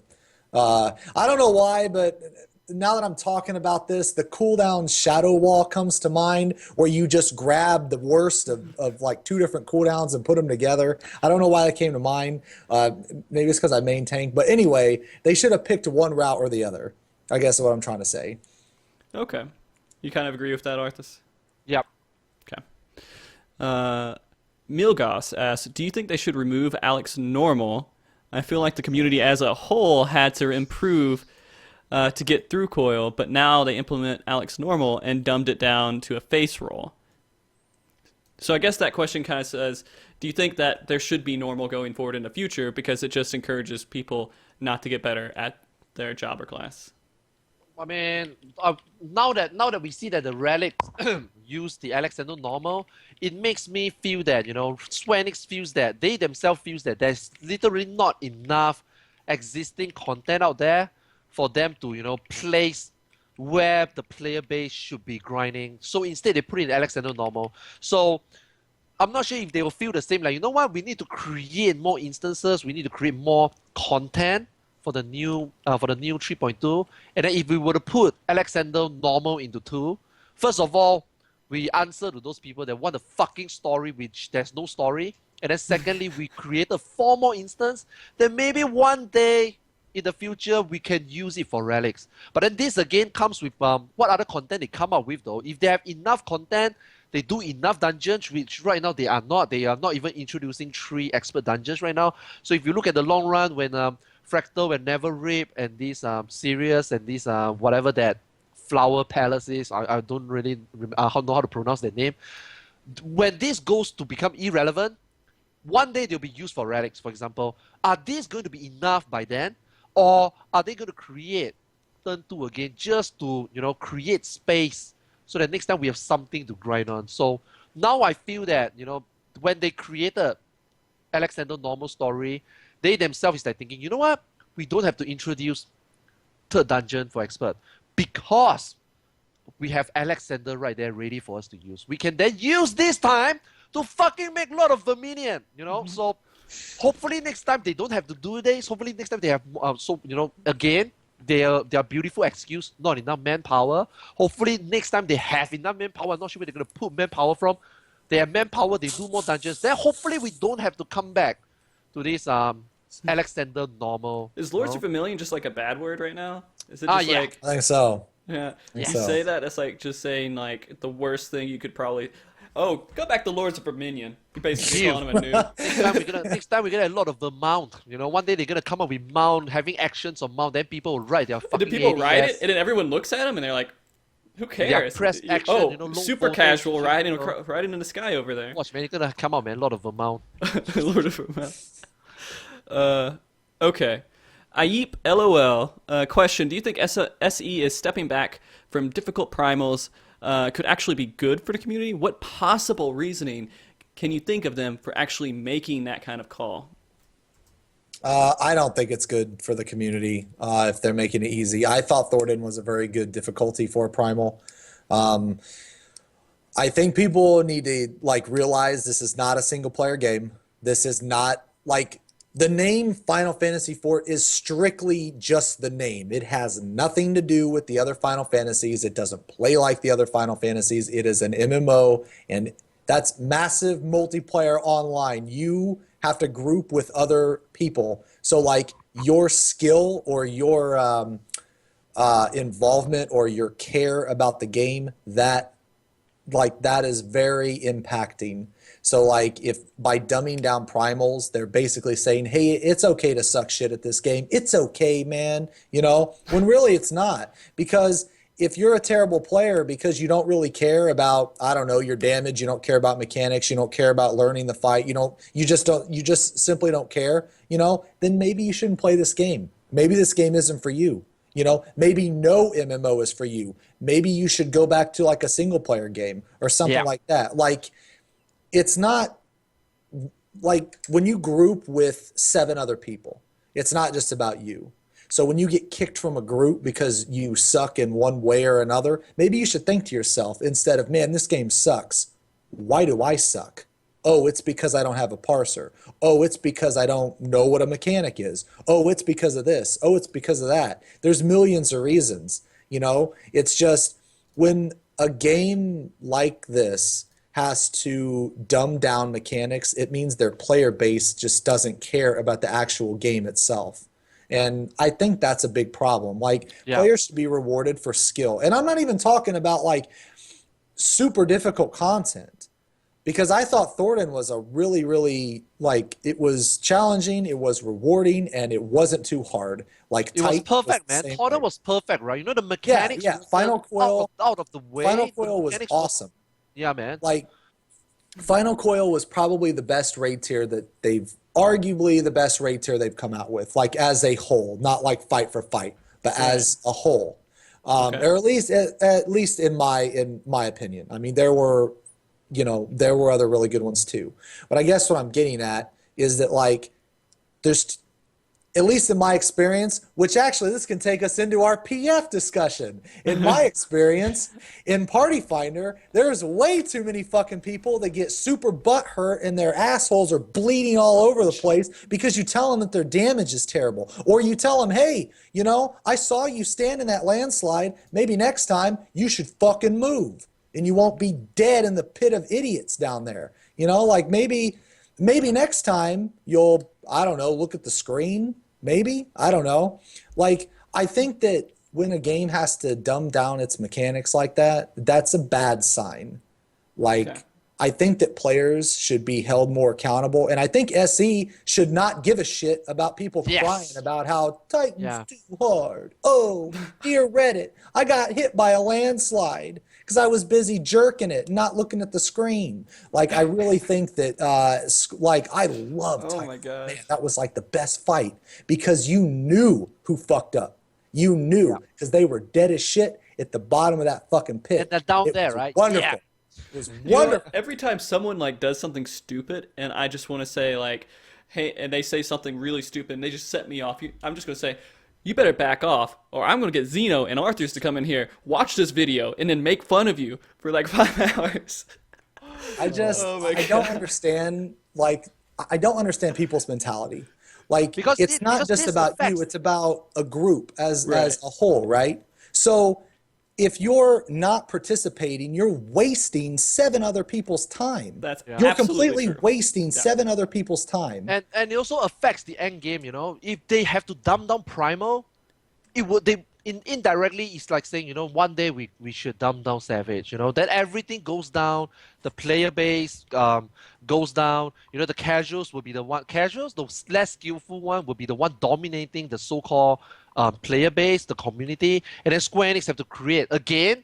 Back to the topic, Square Enix have to create content for them because they are the majority, and I mean, we welcome the new players to join the game. Obviously, we don't want this game to be like, you know, um, 5 years, 10 years down the road, you know, the only people playing the game is like Arthars and Xeno type of play. We don't want that, man. We want lots of people coming in, but you know, if it's difficult for you, how about thinking that, you know, there's other people out there that's doing it already? It might be a small majority of us, like Square Enix keeps saying, right? You know, the actual raiders is only like 10 to 15%. Maybe you can raise that percent. Maybe you can join Party Finder. The party discuss. We still have a party Finder discussion later, right? We can talk about Okay. that later. You know, though you can improve the whole community. Yeah, I think we will talk about that later, right? Yeah. We can talk about it right now if you guys want to talk about it. okay. Or do you guys need to go to the bathroom or get a drink of water or something? And I'm good. I got my poop fine. sock right here. I'm good, dude. Yeah. Okay. Okay, so talking about whole just Party Finder as a whole right now, and we'll just kind of go off of it. We won't go into like the whole science of Party Finder, which I think there is a science in it. There is like a way to succeed, and there's a way to fail at Party Finder. Yeah. And that differs. There's two different things. One of the Jesus pin of Party Finders, which is the reference is if you pull, you know, the pin out of a helicopter, the whole thing falls apart, right? And so that is the person who leads the group. The person who goes into the group and sets the expectations. This is the person who says, hey, I know these people are in here. This guy's sucking. All right, let's leave. Let's go find another person. He's not learning. We've already given him a chance. Everything else, we put our expectations out there, and he didn't do it. So let's talk about it a little bit, though. What should be the mentality of players when they go into a Party Finder? Let's just talk about joining a Party Finder. How should people think, hey, I'm joining this Party Finder. This is what I should expect. And Zeno, do you want to start that off? I think all right, so I think it would depend on what the Party Finder's title, first off. Because I think too many people are worried about clearing and not worried about learning. This game isn't about clears. Like, you should not play this game to clear. You should play this game to learn fights. And like, to some people that might sound like confusing, but the fun in this game is learning the fight, and then you clear, and then you get loot. So loot should be like the last thing, but that's where people get fucked up, because they put loot first. They don't care how they kill it. They don't care what the mechanics are. As long as they get the loot, they're fine. And I don't think that's the mentality to have.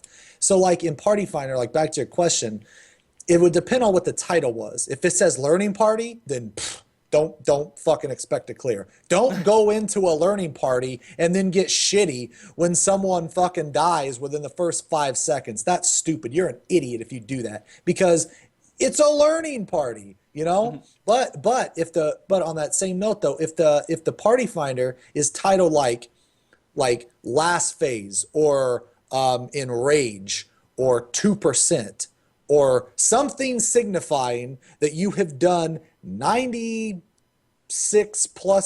of the fight or a majority of the fight, then it's okay to get shitty if someone dies in the first 10 seconds, because obviously they tried to slippery dick their way into a party, you know? So I guess in that case, then yes, it is wrong. But like, it's all on what, you should never have unreal expectations. So like, if you join a learning party, don't expect to clear.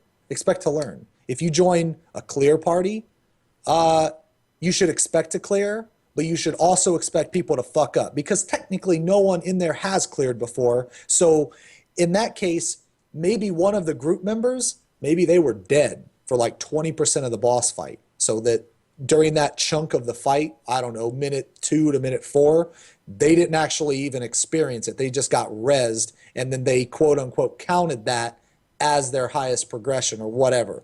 So I think that like if you join like a clear party, I think you should be open. I think that you should have the expectation to clear, but also have the mentality that someone may fuck up, because technically no one in the party, or very few members, have actually cleared. So I think that when people join Party Finder for like learning parties and like clear parties, sometimes they give up too soon, or sometimes they're too worried about loot and not worried about the actual fight itself. All right. So, Arthurs, when you join a Party Finder, what do you think? What are you thinking? Like, hey, I'm going into this group. I'm expecting so-and-so. Okay, first things first, Party Finder and Duty Finder is almost the same. When you are about to join the party, when you are about to click the Duty Finder, you must expect like, okay, it's like a box of chocolate, man. You never know what you're going to get. All right. But if you want to click that shit, you want to join that group, make sure that you are devoted 90 minutes. You are ready to say, okay, I'm going to devote. Practice party, I'm going to devote 90 minutes to practice, because I'm not sure about the NA server. For the Japanese server, when we have practice party, no one will leave until the whole shit is over, So even if like you go in there and it's like, hey, this is final phase progression, and in the first 5 attempts they don't get past the first mechanic. I mean, that's normal. That's very normal. That's very normal. But at the end of the day, they will at least get the last phase. In the whole 90 minutes, they will get to the last phase. It's just that sometimes people is not ready. Sometimes people is just rusty. Sometimes people is just not paying attention. Sometimes people just join the practice party because they just want to practice, like not giving 100%, but still want to get in learning. So all of us, when we go into the party, we'll be like, okay, practice party, we will just stick our head in the practice. Of course, when I'm streaming, when I'm doing progression, where a lot of people was watching, I curse and swear a lot. But at the end of the day, I still know that, like Xeno says, it's just a practice party, man. You can't expect that, You have to be able to think in such a way that when people say progressing last phase, you have to always, like what Xeno covered earlier, you have to always expect that this person, this one of the 7 people joined, they might only been into this so-called last phase 2% enraged once. Other than that, they might be in another 10, 20, 15 party that is nowhere near, but that one time they get to 2%, they think that they can do it, they join the group. And then they might fuck up, because like I said, if you don't get consistent practice in, you may be 2% yesterday, but let's say these 2 days you didn't manage to get luck to get into group party, you didn't manage to practice that last phase where you wiped yesterday, then you are rusty. Today practice is might be a brand new experience for you, So you have to take in mind that not everyone is consistently there, but they are not lying. They've really been there, so you can't expect much unless it is a group that specifically says multiple clears. No, when you go in there, there's actually no law messages. Then you can be in a peace of mind that, okay, this is the shit. This is the one that will not be any problem. But usually the most tricky group is usually the group that says 2% enrage. Experience last phase. These are the group that is usually the most dangerous, because you might not know who actually have got to their phase, who actually have reached enough time to call themselves, you know what? This group, we come in 2%, we will all go to 2%. So the expectation cannot be that high. Just almost like what Xeno. Xeno, you should come JP server play, man. That mentality is good. Yeah. So if I wanted to create a character right now and I just go play on a Japanese server and I only used auto translate, I never used anything. Would I get into groups and be okay, or would they just be like, screw this guy? I mean, they wouldn't just say screw you. They would just say, you know what? If you don't, do you understand? If you don't understand, okay. If there's an English speaking, because right now Japanese, not a lot, but compared to 11 days, some of them know English, and if they are kind enough, they will explain. But usually, if they try their best, which usually is a pretty shitty explanation in English, by the way, they were just like, you know what, I'm sorry, yeah. So what if I learn all of the mechanics and I do everything, and I'm just like done? I'm like, I've completed all the raiding content that's currently out there on the NA server. And then I just go into a Japanese server and I play. Depends. If your NA server strategy fits the JP strategy, and you actually understand that, because every single time when you go to your Japanese park group, the same macro will pop out. Mr. A, Mr. C, Mr. B, Tom, Dick, Harry, whichever leader, whatever party you go to, the macro is exactly the same. So for some reason, the Japanese have this holy website that has this guy making a macro for the whole JP community across servers. Everyone and their grandma is using this one strategy. You go into the group, you will see this strategy. Yeah. And then you have to remember that, okay, because for example, turn 3, your digititles, you have, some people will have A in north, some people will have B in east, some people will have C in south. East, west. So when you get into a different group, the marker position might be different, and then some of them might actually, there's of course some preference. Some people do some customization, like, I've been doing always passing on A on the right side, while the majority of the people do passing on A on the left side. So these are the minor things that if you know the whole strategy, you already know what the general park community is using. You can join the group without knowing 100% full Japanese, and then you just have to make sure that when these little tweaks come in, you are able to adjust. So usually you are good. You can do that. That's what I'm going to do. That's my next challenge. I'm going to create a character on a Japanese server, and I'm going to see how far I can get. I might end up on a lot of blacklist, but maybe I can get through a little bit of content, right? Should be no problem. Yeah. That would be fun. No, should be no problem. Just make sure that you don't fully Google Translate sentences. Yeah, just try to keep it minimum. Say hello, say bye. When they ask you whether you understand, you say you do, and you really do. Usually that's fine. Because what if you don't understand? Do I say no or do I say yes? Oh, because it's pretty obvious, man. Because this strategy has been used by everybody, and if you, let's say, were to join this last phase, and this macro has been used by everyone worldwide, Japanese server wide, then if you make a mistake, it is very obvious. It will be like, it was so obvious, man, if you were to make a mistake in the Japanese server. It is very obvious. So what if I made my name and I just said, maybe only English was my name? Wow. Still no group? Okay. I have no idea, man. That I have no idea. Okay, we'll try this, baby. I've seen some weird names myself, like Producer Yoshida or some shit like that. How did they even know that, man? Yeah. All right. So let's actually switch over a little bit to leading a party finder. And again, I love this. This is the part where, I used to back in when T9 was kind of relevant, is I would make party finders and I'd say, learning T9 group. I don't care. I would just get everyone in there, and then I would teach from the weakest chain all the way up to whatever they need to know. And it was just fun. I don't know. I'm weird. Maybe I'm slightly masochistic, but what do people need to know when they're starting a group, when they're saying, hey, there's no party finders? And that's another thing. There's a lot of people who are like, man, my server has no party findering. There's nothing out there. Make a party finder. Because let's be honest, being a leader is not easy. And if you want to lead an endgame raid, basically the strategy must be there. And as a leader, you must make sure that this strategy is more commonly used by everyone. Because it depends. Are you going to make a party finder to teach people from scratch?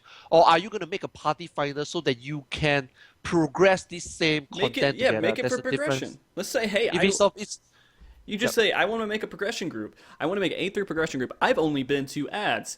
You put in there, A3 progression, hands, and you just go from that experience. And you just run with it. I don't know. It doesn't seem horribly difficult as long as you try to understand and you're trying to be. That's another thing. You have to try to be a good player. I think a lot of people don't want to try to be a good player. They just want instant. I click on here, I join, and then I just run with it. If you want to be a good player, you could easily make a party finder, and you could go out there and say, hey, I'm going to lead this group. And you'll start making people on your server understand, hey, party finder's a little bit more active because people are out there going and doing it. But I don't know. It's different for small servers and bigger servers. I know Japanese servers, they have tons of party finders up all the time, right? Yeah, but if you're talking about leader forming a party finder just for progression, just for, not static, right? We are talking about party finder, right? Yeah. Then you have to make sure that, this strategy that you use and this strategy that you're going to use again, or this strategy when you join other group, they have to be some consistency in it, because the most difficult thing in this game is to learn the fight. You know, if once you learn the fight enough, you will guarantee eventually you will clear it. But if you keep changing strategy, I mean, not say changing, like if you keep going to different party finder and then you see different strategy, then you get confused. And then you would, because that group only lasts 90 minutes, right? Sometimes some people is willing to give it more, maybe 2 instances. Rarely you see more than 2 instances. I mean, 2 instances is pretty rare already. I mean, freaking 30 minutes is freaking rare already if we are talking about any server, Yeah, like right? 30 minutes is. Yeah, man. So Yeah.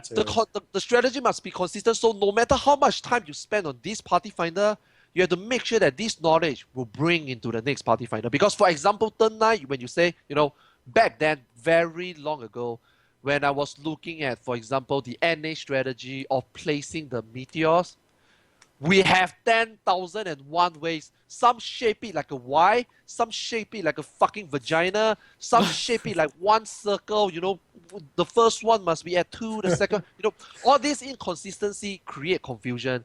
And back again, if this party finder were to say experience past meteor, you will never know that which strategy did they use to place the meteor to even get past the meteor. So the consistency of the strategy is very important. So that I think that's the number one most important thing. Like the party finder, the party finder must at least everybody have a uniform, if not so huge of a difference when it comes to strategy. Then the party finder, whichever group, you know, me joining a Xenos group today, I learned the Gang Ho way. Tomorrow I join somebody group, I do the vagina way. I was like, holy shit, you know, which one should I go, man?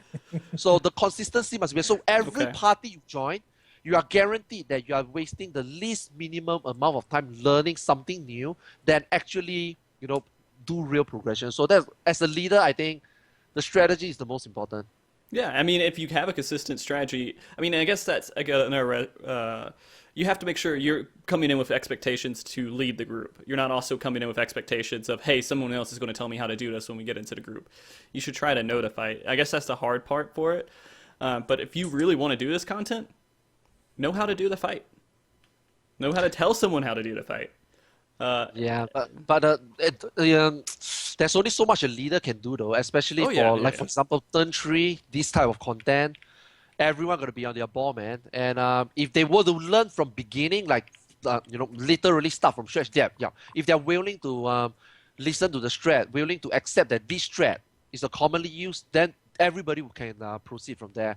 Then these players, you know, some of the stories that I heard in the NA party finder is that, you know what, this guy comes in and then they ask, how do you guys do digitidance? Oh, we tank go to A, share damage at C, and then healer and DPS, or whichever the DPS down go to C. So everybody goes, no, this is not what I did in the previous group. My previous group do this in southeast, facing the sun, facing this or that, you know. Then the conflicts comes in. Sometimes people doesn't want to forget what they learned before. They expect that the next group, even though you are the leader, some of them expect that, you know what, can we adjust? You know, the best thing is just follow the leader. He might be wrong, man. But since you're signing him up, if you're signing up his group, you might as well see what he offers. Oh, yeah. Who knows? Maybe his strategy in the long run is better. Maybe in the next group you join, you realize that his strategy is the more commonly used. Then you realize that you have one more knowledge. So it helps, man. It helps. It helps the member, it helps the leader. It makes the leader easier to explain. It makes the member willing to listen. And I think the most important thing is willing to listen. Some people just doesn't want to listen, I think. Zeno, if you were going to give somebody advice right now and you're like, this is how you lead a party finder group and you get better results than normal out of it, what would you tell them to do? Well, sometimes you got to be an asshole. I was saying this earlier, and if players are underperforming, you got to kick them. You don't have to be mean about it. You just say, look, your DPS is really bad. Bye. You kick them. There's no discussion. You just say that, and they're gone. You know, you're the fucking party leader. Okay. A lot of people don't do that. You know, I may be being a little bit of an elitist here, but you know, you don't pay my sub. I can play how I want. You know. But I'm leader right now. I can lead how I want. No, but in all seriousness, though, I think that if you're gonna lead, so for example, if I was gonna put a party finder up for A3, for example. First off, I would, you know, obviously have like the correct roles in there. You know, either warrior, Dark Knight warrior. Boom. Anyway, okay. But I would have the correct roles first off. Second off, I would be paying attention to the DPS. Because if someone is underperforming, like I'd probably give them like 2 or 3 pulls or you know whatever, and then I would say, hey, we got to replace you, depending on if we wipe. See, that's another thing. Like I think at like below average play is rarely acceptable if it doesn't cause any issues. If they're not really fucking up any mechanics, I think you can get away with that because then again, it is Party Finder. So it's not like you're selecting like the, you know, the cream Best of the of the best, crop, yeah.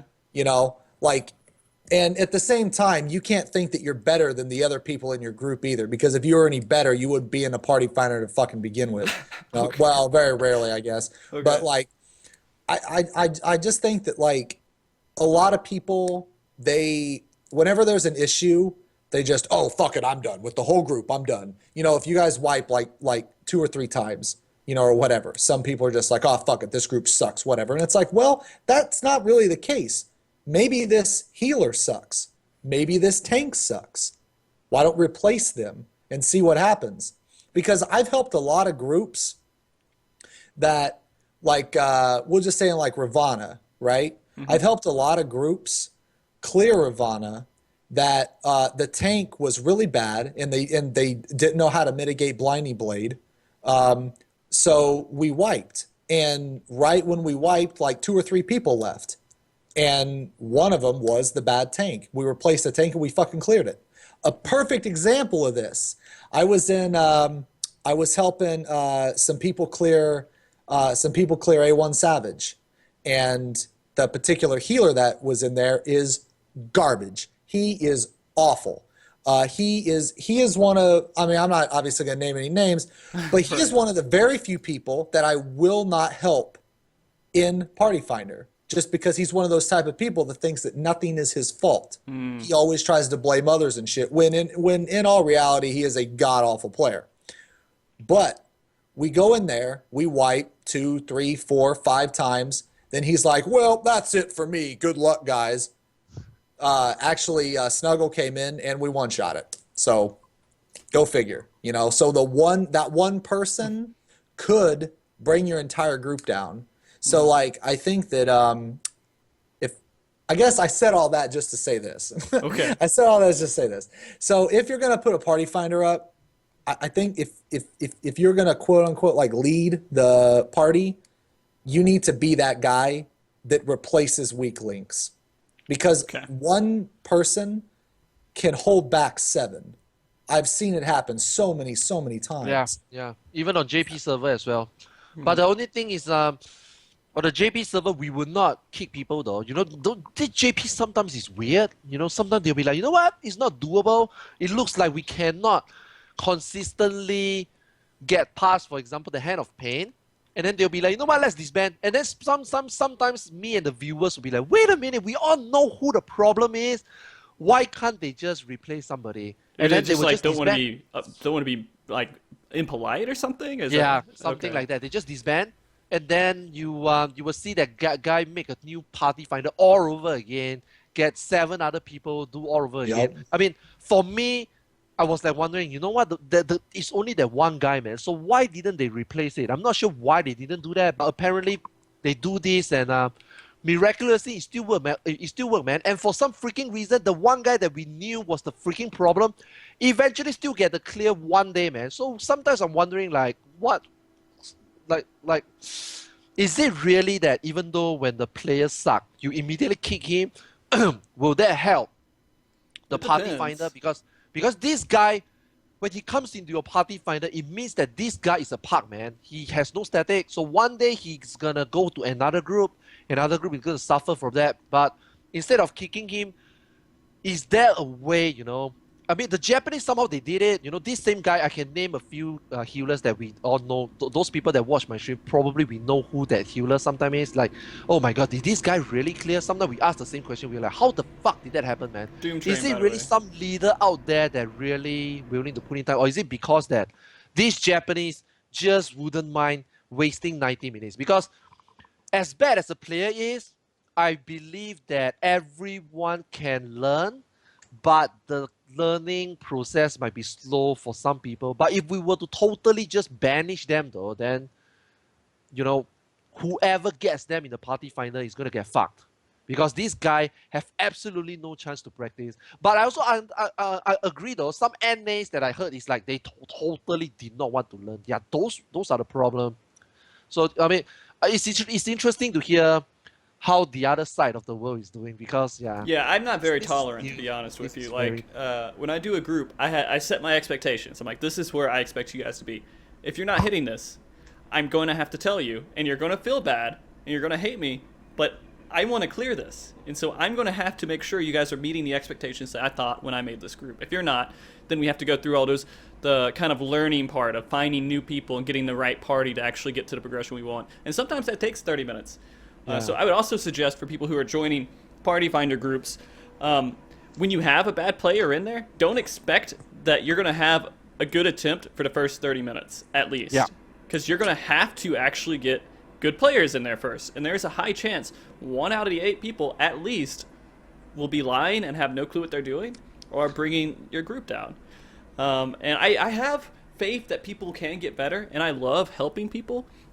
But at the same time, if I'm trying to get a clear, I have to make sure that the group has a high success on that, because I have 6 other people in the group that want to clear this, and they came with the expectations that maybe they'll have a chance at clearing it.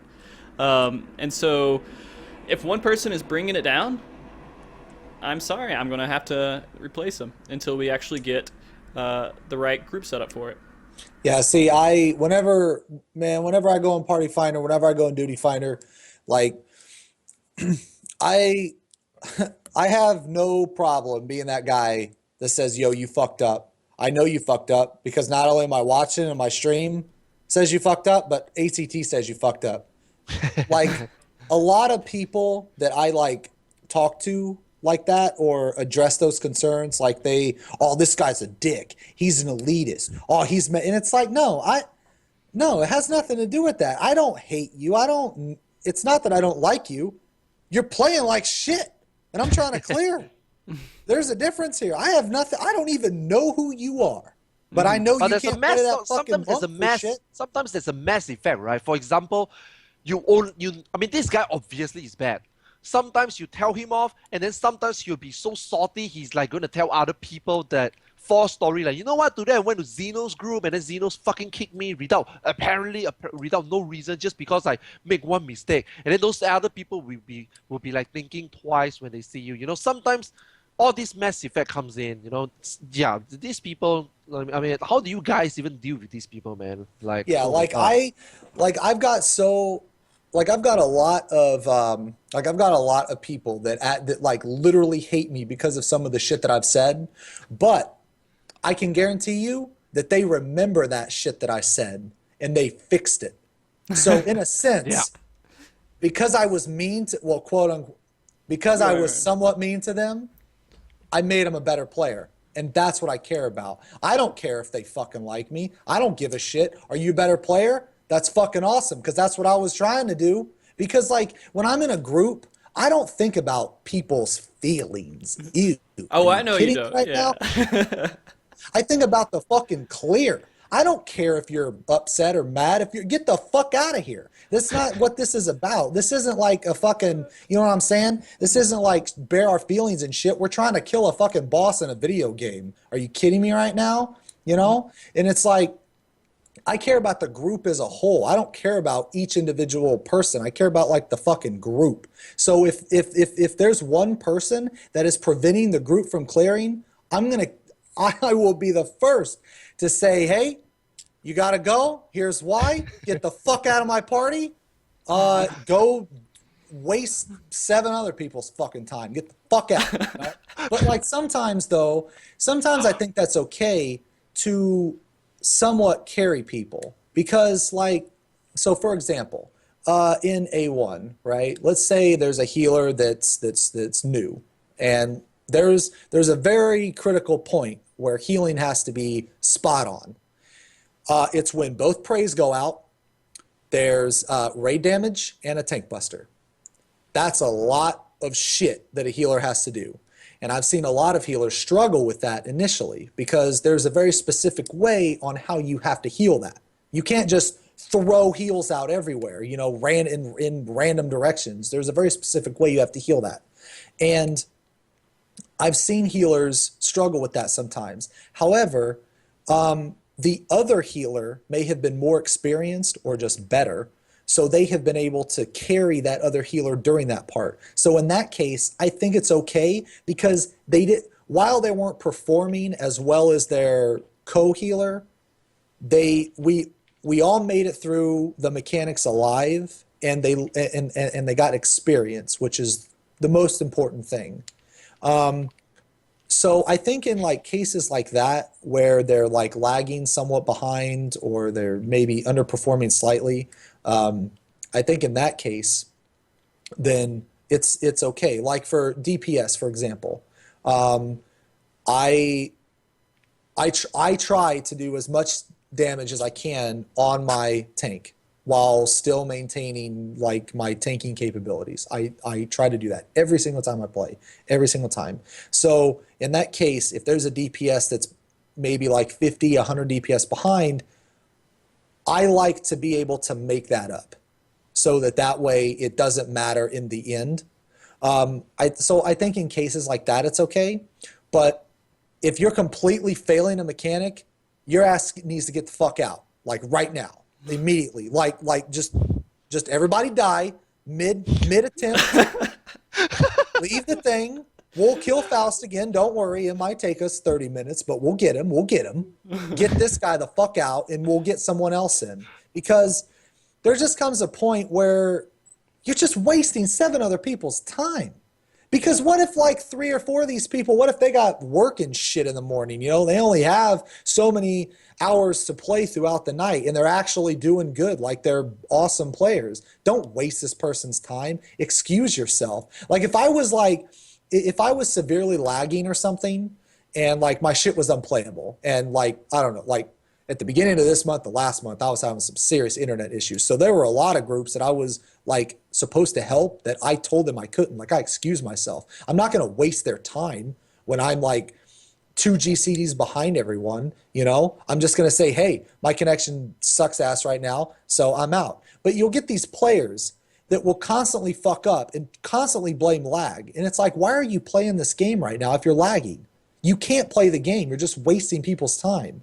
And I think that like too many people are afraid to say like your DPS is really bad or the way you tank is god awful or like why are you healing that way? Like it's fucking terrible. Everybody's dead. This is a fucking zombie. Did you roll Necromancer? You know, like are you kidding me right now? You know, I think too many people are afraid to like say that, like really hold people accountable. And at the same time, like I'm not like it really sounds like I'm promoting like being mean, Well, and, like, kicking people and shit. But we're talking about when people aren't meeting expectations that you have going into. Exactly. Okay. It's holding people accountable. I'm not talking like stellar, insane, top tier damage or tanking capabilities or healing capabilities, but in Savage or whatever content you're trying to do, whatever piece of content you're trying to do, there is a bare minimum of non-stupid you have to be, right? And if you're below the bare minimum, then you shouldn't be in there. Stop wasting other people's time. Like, I have fucked up more times than the shittiest player that plays this game. So like that's another thing. I'm not afraid to call out my own mistakes. Like I'm the first one to notice my own mistakes. Because usually I'm saying to myself, oh shit, and then I die instantly. So it's just like I think people are afraid to like take responsibility for their mistakes, and they should really just use their mistakes as an opportunity to learn. Hey, maybe I shouldn't do this again. Maybe I shouldn't fuck this up again. But yeah. So I guess in a mindset's a little bit less caring about feelings than maybe JP is. Is that one of the things that might be, Arthas? No, I mean, this, in generally, if somebody is lagging, they won't join a party finder. If somebody is not at that specific phase, he does not understand enough. Like the text on the party finder pretty much says almost 90% of everything. If you do not think that you can meet 90 or 100% of that specific text before you join the party finder, most people wouldn't join. What Xeno says, the problem is when somebody decides to cheat their way in, somebody is genuinely good, but for some reason that day he's off multiple times in a row, or he's like lagging the whole day, yet still join the party finder. I think the problem is just lie on the guy, because if that guy is more responsible and he doesn't sabotage, then in the first place, you guys wouldn't be in a situation where he will be in a situation where he will have this chance to waste 7 other people's time. For the JP, usually, maybe the people is a little bit more aware or polite, and they just like, you know what, I'm lagging, I'm not going to join. You know what, I'm not in the last phase, I'm not going to lie, and I'm going to join. So we don't see that problem much. But sometimes, of course, sometimes you will see some people like, fucked up multiple times in a row. Then sometimes the leader will be like, you know what, are you sure you've been here? And then usually the culprit will be like, oh, I'm sorry, I joined the wrong party. Then be like, oh, okay, it's fine. Maybe we can replace you. So this is usually when JP replace people. But yeah, I mean, first things first, not much people sabotage. I'm not sure about the NA, like not much people sabotage as much as the NA do to make people have to fucking call them out and make them leave. But maybe that's just a little bit of cultural difference. Like if I am in the shoe, if I am that leader, and I see this guy do the same shit like what Xeno experienced, I would do the same thing. I would tell you, get the fuck out of here, man. But that is why I cannot be a leader. That is why I joined Static. That is why I joined Party Finder, Yeah, I got you. All right, we got a question here from IceHeart91. What do you guys think of Party Finder for data centers? So players can join each other in a Party Finder even if they're on other servers. I think that would be an awesome idea. Like if you could go to actually Blade and Soul had kind of a neat queue system. I didn't particularly care for Blade and Soul. I thought it was kind of a shitty game, but their queue system was pretty good. Whereas you would queue up and then you'd go to this like hub, this hub place. Okay. And in that hub place is where you would pull from different servers. So basically, like, we'll say people on Behemoth and people from Sarg and people from Leviathan, right? If you queued up, you'd go into this hub, and you could actually have a specific lobby as well. So, like, let's say that, like, for some reason or another, Brucey was out for the week, and you were like, yo, Xeno, help me out on A3. I got you. And then you fucking put up a party finder or whatever, and then your specific party finder had a specific ID, and you gave that ID to me, and then I could join your party finder in the hub, for example. Because Blade and Soul had a really cool system like that. I don't know if Final Fantasy could implement that, but if they could implement something like that, I think it would be really awesome. Because when it was in Blade and Soul, I thought it was pretty badass. That sounds really awesome, man. Yeah. Yeah. But they did mention that you will have this cross-server party finder, right? But I'm not sure when they mean cross-server, do they mean like literally cross to any server, or do they mean like, it has to be the data center. I mean, technically, I don't think they can go out of the data centers. So. But they used to go out of data center. I think in this beta and back in alpha, and I'm not sure if they implemented data center back in 2.0. I forgot about that. But in alpha and beta, we can pretty much, you can get a JP, and then you might have that JP in the NA server in that duty finder, and then they will lag, or you may go to a NA server and then you will lag from an Asian. So I'm not sure what they did, back then in alpha and beta, but I think they did the data center came in between somewhere. So it was here in the real cross duty finder, not party finder, duty finder was actually whole server wide, and then they decide to eventually break it into these are data centers. So I'm not sure if they implement it, will they open it up immediately like what they did before, except it was duty finder back then, the whole worldwide, and then they make it into the party finder type where literally you can have like, maybe you can select, okay, this party finder will create a party in a JP data center, create an EU data center, NA data center. So NA players will be recommended.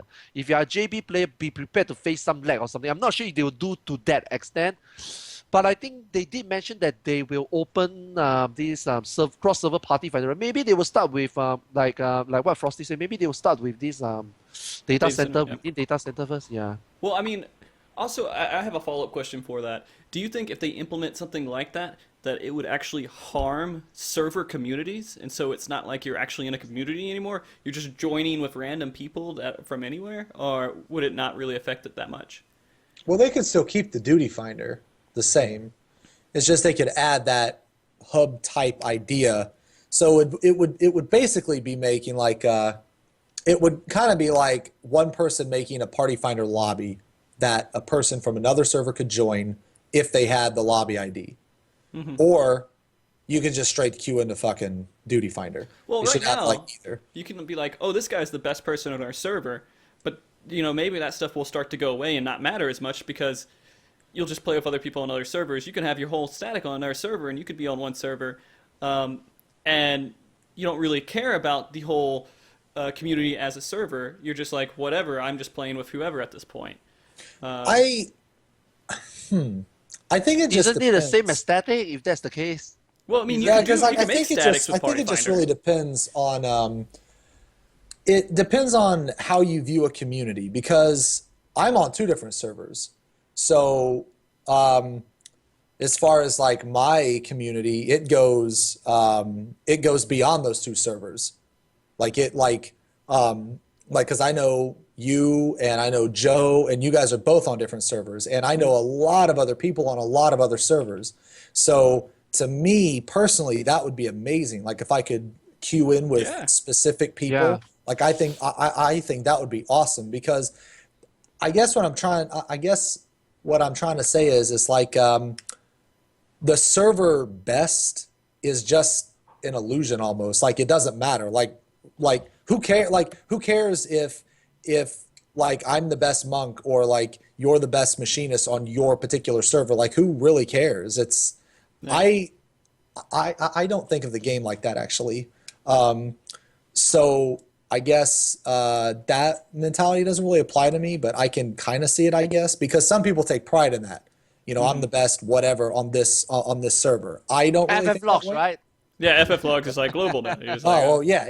So, but I mean, I think that would be awesome if they did implement something like that. In your example, though, doesn't really apply to me, but it might apply to other people, though. Yeah. So, I mean, I kind of like the whole fact that I'm like in a community of other people, and we're all working together as as a server. We're not exactly working together, but in that's my pool of people to work with, and.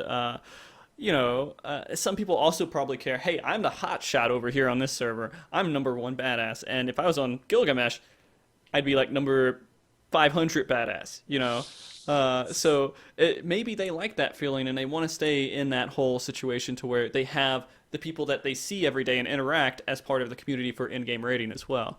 I don't know. I'm kind of in the air. I would have a lot more fun if I could play with other people on other servers. But I can understand that since the community will go down simply because your server doesn't matter anymore. You just go with whoever else is out there that's good from whatever server. Arthas, do you have any sense on community at all and how that would affect it?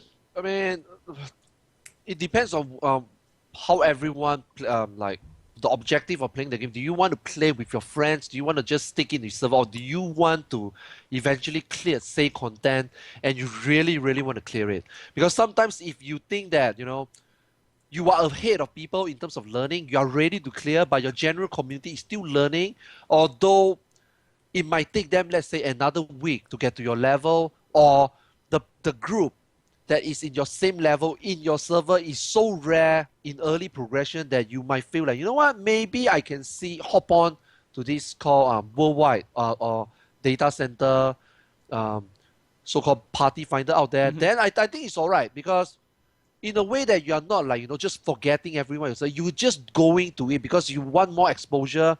You can get to know more friends. And if you get to the situation that you feel that, you know what, these people from this specific server is so good, I might only play with them. Most probably, I think if you get into this situation, you will just server transfer, right? You wouldn't be staying here and then do this shit every week, right? So, I mean, right now it there's a depends on situation where people are just leaving servers, and servers are dying because of that. Yeah. So I can kind of see the point there. Okay, It depends on people, man. I think it depends on people, yeah. Yeah, it depends. And I don't know if it would be a better decision to do one way or the other. I know that I don't think I would be upset either way. It would just be kind of a different feel to it. Okay, so this one probably hits home to Xeno. Grin, I think it's Grin and Barrett. I asked earlier, but an in-game parser would an in-game parser not be a solution? Some people are walking around thinking that they're great at their job, but step into Party Finder as a weak link simply because they have no idea what their DPS is. So yeah, an in-game parser. This game 100% needs a parser. Not only so you know timings on phase pushes. Like, for example, how the fuck are you supposed to know that if you don't kill the A4 leg by 7 minutes and 15 seconds without a parser that you're going to wipe to enrage? How are you supposed to know that without a parser? Like, you're not, you need you just need bang a your parser. head against it, I guess, until you figure it out. You need a parser. And like the DPS on leg 3 is very, very critical. Like, that is the first wall in the fight, so to say. It's very critical that you only see one set of ads on that particular leg. If you see more, then you might as well just wipe. Typically you might as well just wipe. But during that part, you need to have X amount of DPS.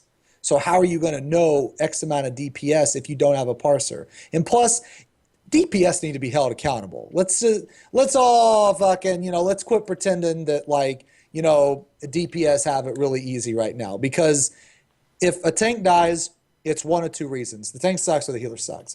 If the party dies, it's the healer sucks. DPS are not held accountable. If you fail a DPS check, it could be 1, your tanks aren't doing enough damage, 2, your healers aren't doing enough damage, or you have a weak DPS. But there's 3 different, reasons for why that DPS check failed. And only one of them is actually DPS related. So in that case, this game needs an in-game parser. And there's a lot of people that play like on PlayStation 4, for example, that don't fucking have a parser, and they're really good players. They're solid players. Like, they're blowing shit up on my parser. I'm like, damn, you do that on a fucking controller? And they're like, hell yeah. And then, in that case, they really need a parser. Like, that is a perfect example of where a parser is such a positive outlook or whatever. It's a very positive influence. And it only becomes an issue when people get like this ego, when just because you're doing more damage than someone, that doesn't mean that you're better than they are. You're just doing more damage at that particular part in the fight. That doesn't mean that you're better than they are. And I think some people let that go to their head. But I definitely think that this game needs a parser. 100% this game needs a parser. I load my parser before I load Final Fantasy when I play this fucking game. Are they the same? Man. Because it depends on how you use the parser. Like what Xeno said, if you are using parser to gauge fights, if you are using parser to measure yourself, you are using parser to find out who needs to step up, I think it's fine. But the main problem about parser is when you use these numbers and then cause grief to other people. That's where I think you shouldn't have it. But if you put it in endgame, some players might take it the wrong way. Like, you serious? You are playing on PlayStation 4 and you have good players. At the same time, you also might have bad players, and they think that they are fucking awesome, right? And then when you tell them that, some people is like, no, it's not true. Your parser is broken, things like that. And then you will never even with a parser, you will never get it done, man. So as much as parser goes, I agree 100% is important because, I mean, even, okay, for me, even when JP starts to get aware of FF logs, you know fucking parser is fucking important, you know? Yeah. This is what I feel, man. But at the same time, some people don't like to take it the right way, and then some people doesn't use the numbers and tell people the right way. So this is where the conflicts comes in. This is where, you know, we have some people who says parser is needed. This is where we say, some people will say parser is not needed. But as a whole end game only standpoint of view, just for knowing mechanics, just to measure what is needed, just to see who can do more, just to see if someone were to do less, who can cover more, overall party DP, I think it's totally essential, totally needed. I mean, with leading a group, and this goes into Party Finder too, it's important for me to know who's actually outputting what, because if they do come into a group and they are doing really bad DPS, I gotta kick them out. I have to get someone in there that's actually trying to play their class, and then we'll go out the extra bit because this fight requires it. There's DPS checks in the fight that require you to be good at what you do, and if players can't measure that in any way, how do they know that they're doing well in the fight? You know what would be quicker than doing the relic is doing an entire fight and handwriting the entire combat log and adding it up and dividing it, and that's how you get people's parses. That would be faster than doing the relic. There's your parser right there. I would be okay if they limit it to the point where only the party finder knows everyone's numbers. They have a little thing, and only the person who's leading the party finder, they know all this information. And then no one else has to know the information. I don't care. Just one person who's leading and making sure the group succeeds has the information to make sure that the fight's done. And I don't need to know when mechanics are coming up. I don't need to know, like, deadly boss mods for Final Fantasy. I just need to know if this person's performing the way they should be. That's all I need to know. If a parser was built in the game, it would force people to try harder. Yeah. It would force them to try harder. And that is not a bad thing, plus. Right. That is a good thing, a very good thing. But the line must be set straight, though. You know, if they meet okay, if they done the job right, you know, the leader or whoever you say, you know, the one who can see the numbers or everyone who can see the number, they should be like, you know what, you are okay. What worries me is when the parser comes in. What I'm afraid to see is, you know, some people go the extra mile. Like, you really serious? You're only doing 1,002 DPS? Yo, my warrior can do 1,300. You know, you're already pretty good. But then there's always some people out there going to fucking trash you that you should be doing 100 more. Why can't you do 100 more, you know? These are the things that might make things sour. But again, this is a human factor that have nothing to do with the puzzle. Puzzle is totally essential in the game. Yeah. All right. So let's go on to this other question here, which goes into damage again. It looks like VA Slayer. So if a healer who does not like the DPS, we know who you are, is on your parser doing 0 damage, and you know they can do like 400 damage, do you kick them or do you leave them alone because the heals are good?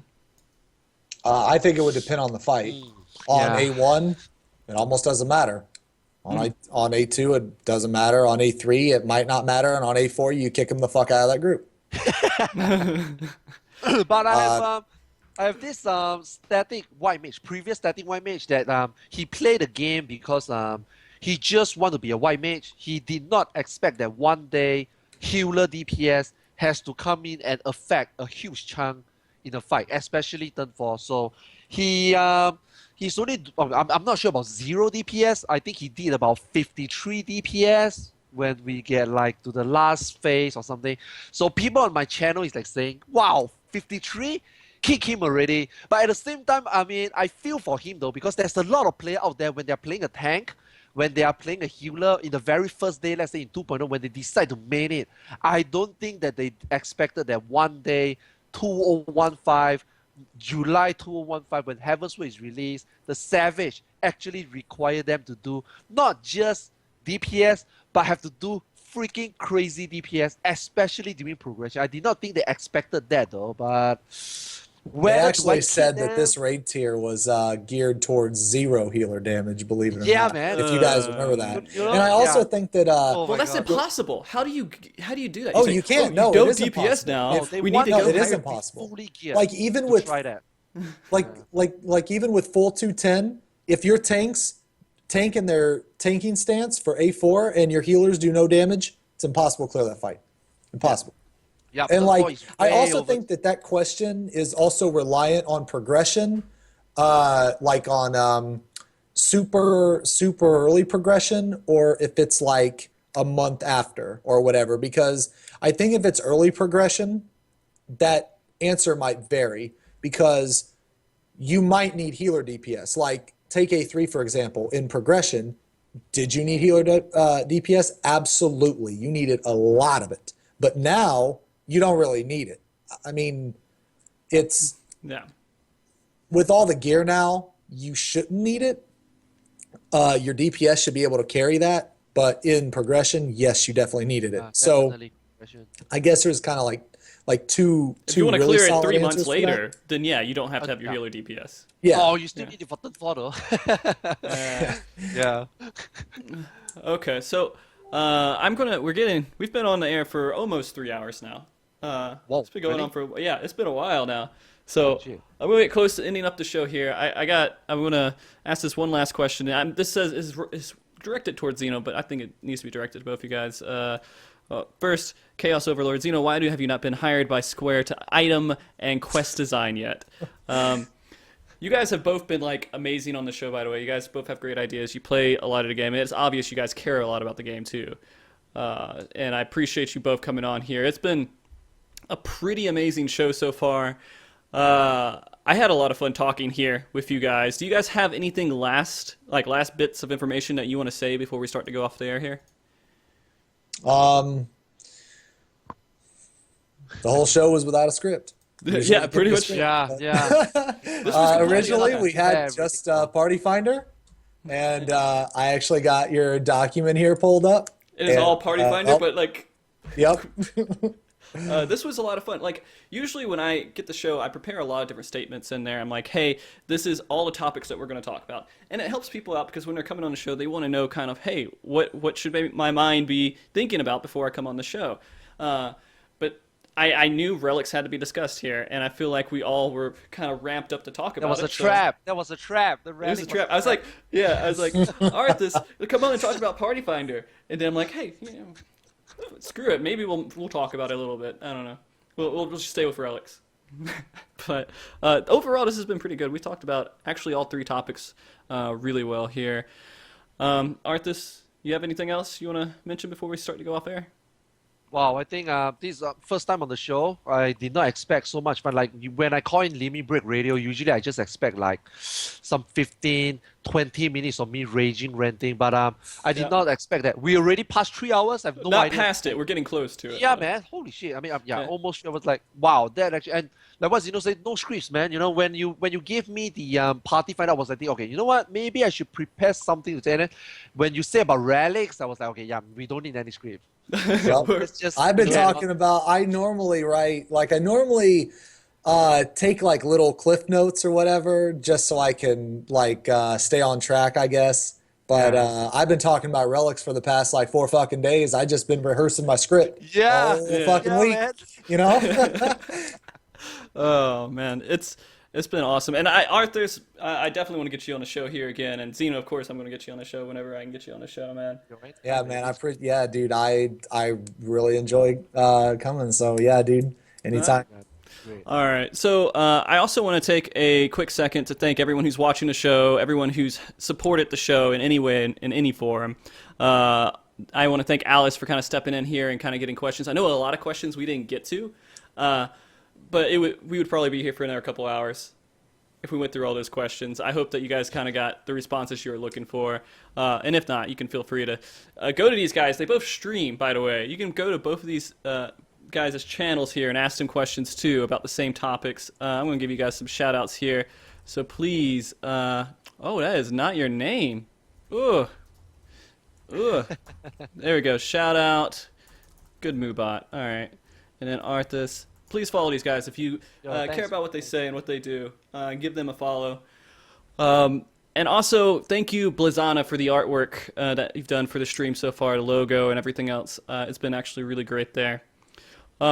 Is there a shout out that you guys want to do to anybody? Yeah, go ahead. Shout out to Ed in chat and Snuggle Ed. Thug. And let's see.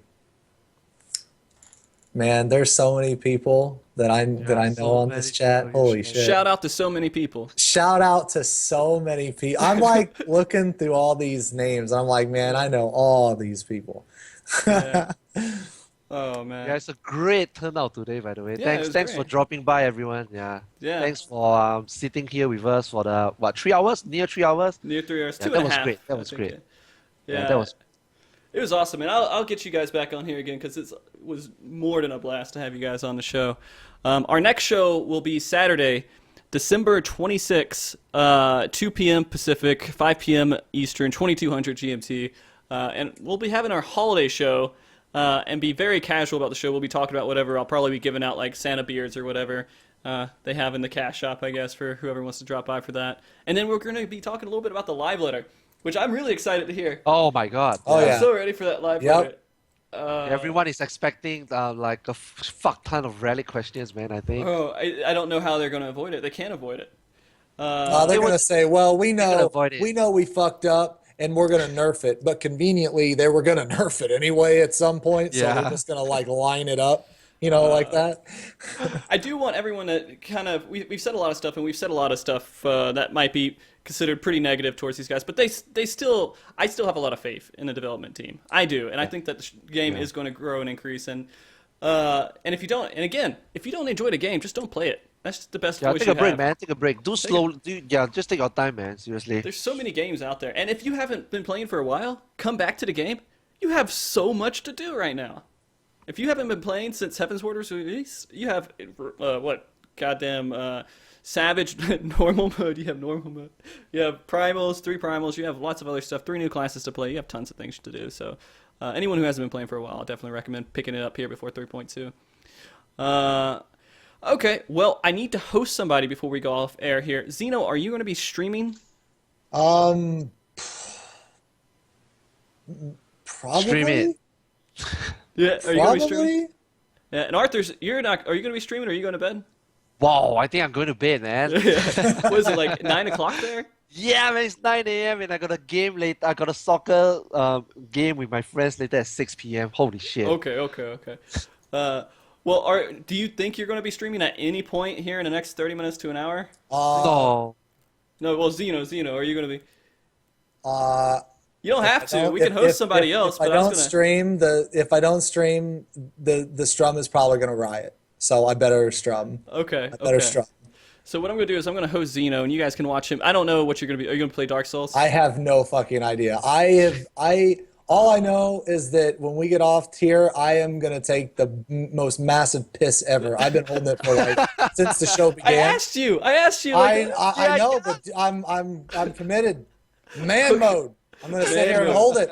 Man mode. Don't get like pelvic disease or something from all this, or like I don't know what you would call it, prostate cancer, because you can't go pee. I don't know what you do. What happened? Oh, gallstones, right? No, is that right?